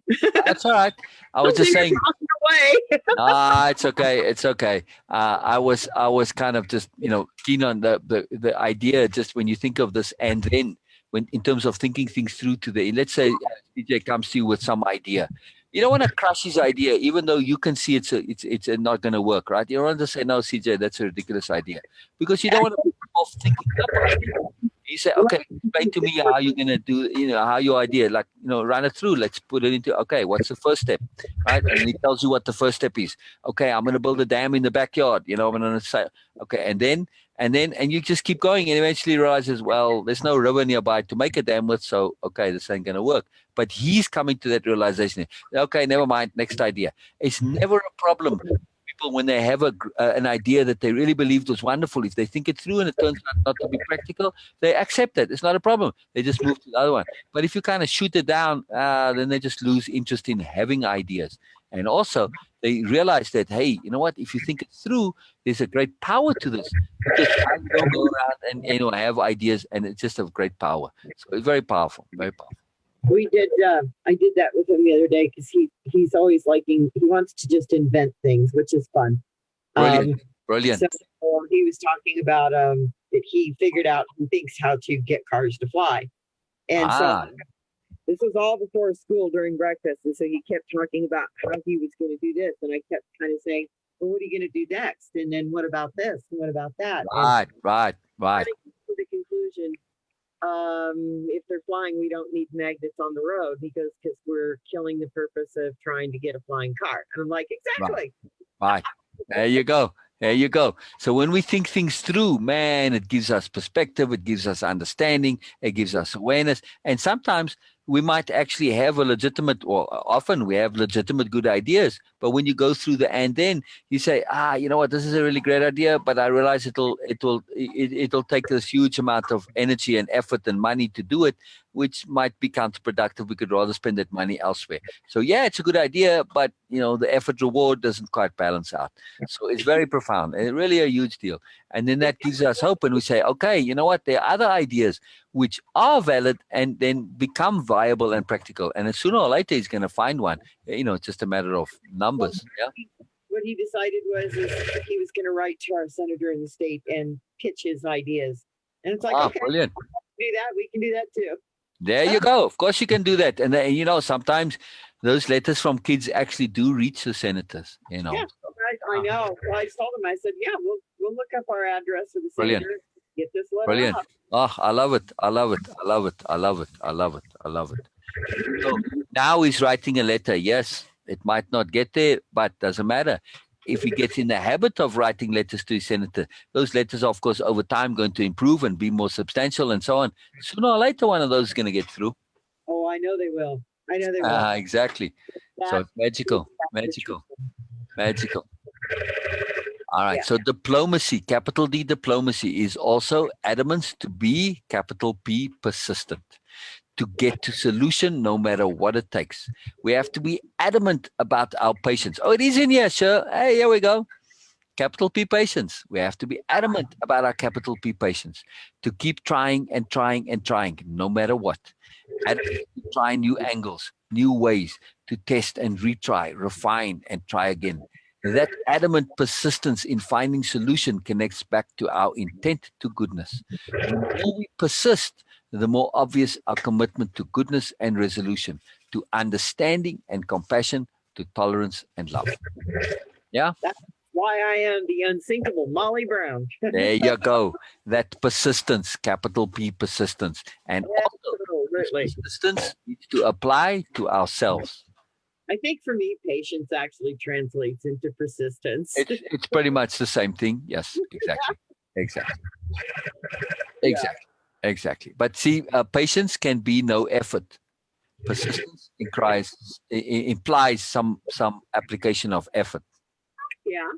Yeah. You know what I mean? So you're persisting in pursuing your learning and growth, like in the way of impeccability, right? So you're persisting on trying to figure it out, in thinking it through to the end, in applying it, in making it your own. You're persistent in that. Whereas you could just be patient and say, okay, I'm just going to wait, and you're not doing anything, so nothing eventually happens. You see what I mean? Right. Right. Yes. So Exactly. persistence is the application of effort with patience. Slightly. Yeah. Very exciting. Very exciting. All right. And adamance on listening. We have to be adamant about listening. Capital L listening. Yes, it seems obvious when it comes to diplomacy, but there's more to listening than merely listening. There has to be an adamance on creating the space for others to talk. This is not obvious when it comes to capital L listening. We have to be adamant about listening beyond what they are saying. For much of saying is getting things out, not through expression or actual commitment to what is said, but simply getting it out. Yeah. Simply just simply just saying stuff, whatever it is often extremely important and helpful to somebody stressed. All right, so sorry, I muted you right in the moment there, but it's okay. You're very acutely aware of this power of listening. Yes. Yes. Yeah. Oh, wait. Yes, I am. Well, 1 second, sir. Olivia, say again. I didn't hear that. Olivia says women have a talent for it, for listening. Interesting. Yeah. So also much of listening is getting things out, not through expression, and sometimes that's all that's needed, is to make space for people to just get their stuff out, right? Right. Simply saying stuff, whatever it is often extremely important and helpful to someone stressed. And also in diplomatic situations, when people come to the table and they have something and it's unreasonable, when they say it and you make space to listen and you listen earnestly, the more they say, the more they get to realize, they get perspective on what they themselves are saying, and they realize, oh God, this is not any good. But getting it out, and then you can kind of start on things. You need to break that bubble of perception on the importance. It's the emotion that needs to come out, not the point itself. Exactly. Yeah. And yeah, it's kind of funny too, when you're just talking about that is, after I shared my story, it wasn't so much what I shared, but the emotion itself was removed. Yes. I have not had Yes. probably what I would call an emotional strong feeling since then. It's been pretty much like, wow, this is really cool. I get happy a lot. That's an emotion. I would get happy a lot. But yeah, the negativity, I haven't had bad dreams, none of that. It's gone. It's unbelievable. So on share on this point of getting things out, I have a couple of different articles on the sharing or the writing out the getting in on memorable events and significant experiences, right? Okay. And it's a very profound thing, and it connects to what you were saying now. So we'll do this another day. We'll go into that. Very, very powerful. Very, very cool. All right. So our adamance on listening beyond takes us past the words of now and doesn't lock us into taking them as real and true. Much of what is imagined and thought about and felt and believed does not survive when actually said. And thus we have to listen past the saying of now. And of course, capital L, listening to what is not being said. And to be adamant on insisting that what has been said is never the final saying. To not lock others into their own expressions. And to be careful to not express ourselves in a way that locks us into things we don't want to be locked into. Much of listening and also expression is exploratory. We have to be adamant about exploring. Diplomacy is about exploring options and finding those that are considerate. Yeah. When we realize that most of our interactions, in other words, most interactions, unless we are on that, what Biella calls the magical plane of sharing, where we don't need capital D diplomacy, but much of our interactions, and even on that plane, are all about exploring. So when we go into something and say, hey, we're all about understanding, we're adamant about understanding, we are going to explore all of the options and get to that point where we can really now start to put together, come to an understanding, and then we get to what is appropriate, and of course, it's right. Yes. Very Yeah. So I'm also trying to absorb some of this. I mean, because I went through so much of that, Yeah, but I couldn't articulate it if I tried. I know, but that's the magic of things, you know. When the obvious becomes obvious, you say, "My goodness, I was always doing this. I just didn't have the language to know that I was doing it." There you go. Oh, that's where our vocabulary comes in. Right, and not just vocabulary, but awareness also, because vocabulary comes from awareness. Once we really understand things, the vocabulary automatically falls into place. It does.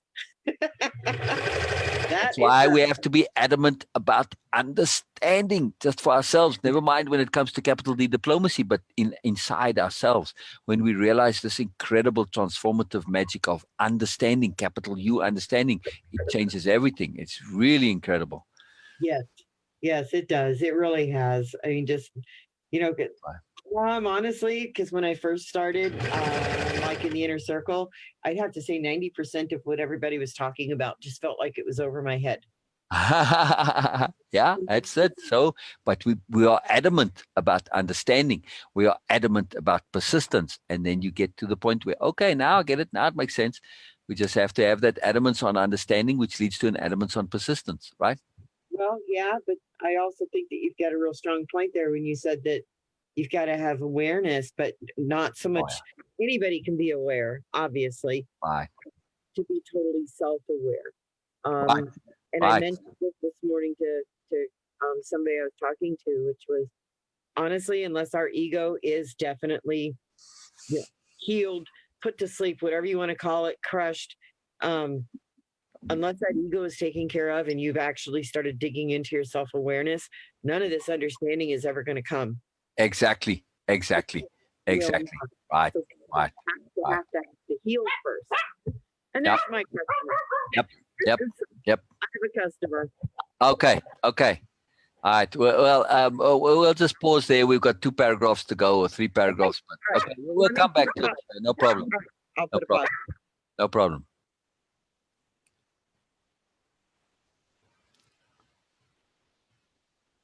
All right. Just for interest of completion here, even though Sher's not here, I'm just going to continue with this, just to read it and complete it, so that it's not, because Sher might be a long time with the customer.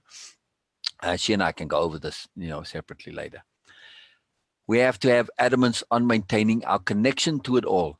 We have to be aware of what is happening internally, of all the points of adamance, and of what is happening externally.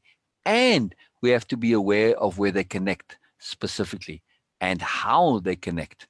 This is our adamance on attunement. and it is a vital part of diplomacy. This is about connecting to the precise points of emphasis as those are happening. This connection via attunement is how all of diplomacy is applied, how we know precisely what to apply and when to apply it. It is how we set aside our personal perspectives and apply only that which is appropriate.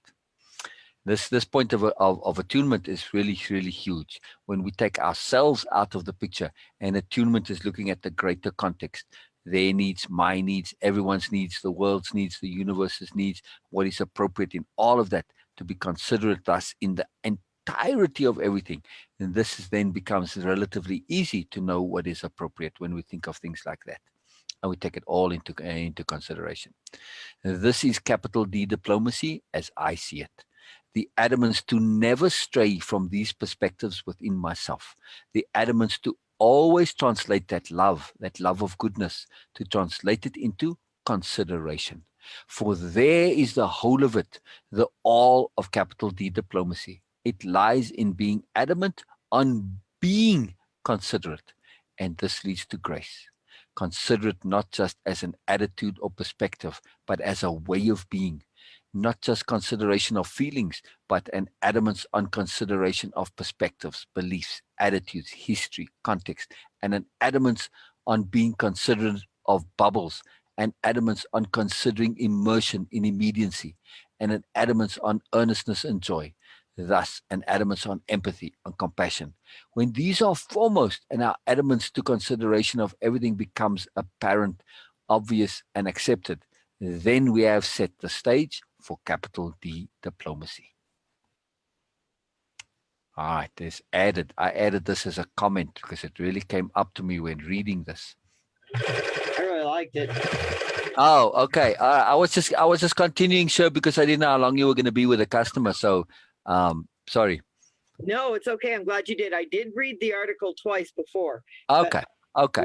Yeah. So this last was just this adamance on consideration and looking at things in that overall context. So our capital D diplomacy isn't necessarily required, but we are acting from a point of profound consideration.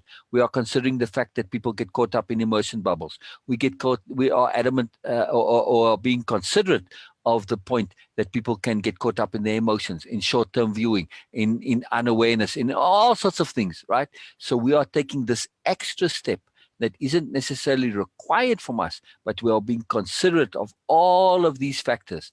And this is our capital D diplomacy, to bring that moreness that isn't necessarily in evidence and in being applied, but the moreness of, for instance, additional perspectives, a moreness of when you think it through to the end, then there's these other options. So all of this, our consideration thus, is taking into consideration where people might be at, which is not the same place that we are in. Yeah? This is capital D diplomacy for me, this profound consideration. All right, so to read my little... There it is. Yeah, that's okay. That's okay. Yeah, so just added in a comment here, but basically just kind of a recap of the whole thing. So in this entire article, this is about the capital D diplomacy, which is me taking diplomacy deeper, as deep as I can. And this applies to all other capitalized concepts in the article also. But the focus here is on capital D diplomacy, which is taking it to a lifestyle, a way of being that leads to grace, a way of being for daily interaction. Because also diplomacy is an extension of diplomacy. The obvious aspects of diplomacy are taken for granted and not mentioned, such as courtesy, respect, politeness, graciousness, etc. Some of these, as good as they are, can be problematic in certain circumstances and thus are not mentioned specifically. As the key is that when applying the core abstract elements of capital D diplomacy, the typical aspects of regular diplomacy will automatically be applied as appropriate. Besides, it seems to me that the common perception of diplomacy has become corrupted, of regular diplomacy has become corrupted, and there are many negative associations with it, such as appeasement, mollycoddling, lying, or saying whatever is needed, and so on. These aspects are most absolutely not part of capital D diplomacy and are indeed completely counter to it and counterproductive besides. It is inherent in capital D diplomacy that those easy ways, those shortcuts, are never ever taken, for they are against the core principles, and they always cause long-term problems also. This is the capital D diplomacy of dealing with loved ones, co-workers, friends, and of course, it would be excellent in the usual regular diplomacy areas also. It is geared to enabling us to deal with stress and difficulty and even minor issues that irritate and annoy in ways and with tools that do not escalate, in ways that do not create further problems, and in ways that maximize goodness, in ways that are all happy, and in ways where we do not lose ourselves. Capital D diplomacy is thus a lifestyle, a continuous mindset and way of being, not just something we adopt. It is always in play. Maximizing goodness in every aspect of our lives and our living is thus the purpose of capital D diplomacy. And capital D diplomacy is the abstract mindsets and conceptions that allow us to get to that place of being, that allows us to enable, express, and apply that core of goodness that is really us. There you go. That's all of it, sure. The picture of it, it was just the picture itself is just phenomenal. Yeah. There again, layers. That's what I'm seeing. Layers. Yeah. And multicultural also, right? And Here's- all the aspects, the celebration of difference, I don't know. The picture, it has a Native American feel to me, but you see the guitar and the record player, and you see sort of the entire range of things here, nature, all sorts of stuff, and a lot of musical instruments in here for some reason. But that's the thing, capital D diplomacy. It's like a symphony in a sense. It's like making music, It is a dance. It's a very exquisite dance, yes? I think so. Right. I do. No, it's totally, of course, it's your program, but I would honestly, just as a suggestion, add this whole entire article for learning. Yeah. I did actually consider doing it, and I'm not sure how come I didn't, but absolutely, it is a part of it. There's a lot that isn't in the way of impeccability, because this is, and I think the reason I didn't do it, because some of it will come up automatically, and I actually don't have a module in the way of impeccability program that's on capital D diplomacy, but it comes up or organically all the time. So I some things that I'm keen to kind of deal with them when they come up, and so we can deal with them as appropriate, and because they have a depth to them. Capital D diplomacy isn't required for impeccability. It's an over and above thing.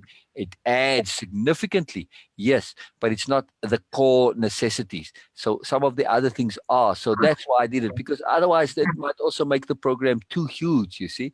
I mean, there's many things that aren't in it. So I had to kind of but this adamance and diplomacy, they are points of going over and above things, especially the capital D diplomacy. It's like nobility. Nobility isn't required as a good person. It's bonus goodness. Your ethics don't necessarily require you to be noble. Right, but aren't So you? nobility and capital diplomacy. Capital diplomacy is an exercise of actually nobleness, of nobility. In that sense of being noble, because it's going more, it's going further, it's going above and beyond. We are just required sometimes to be diplomatic, yes, in the regular sense of the word, but capital D diplomacy, that's going above and beyond. It's a whole different deal. So that's kind of why I didn't put it in. Now that Yeah. See, the way my mind, the way I kind of categorize things, I always think that, well, if somebody is that good, then they're noble. Yes, exactly. That's the point. Exactly. That's what nobility is, over and above the regular goodness. You don't need to do it. They do it anyway. That's nobility, precisely. And capital D diplomacy is very much an act of nobility. And that's why in the whole mythology of the new nobility, they are the diplomatic core of the agglomeration.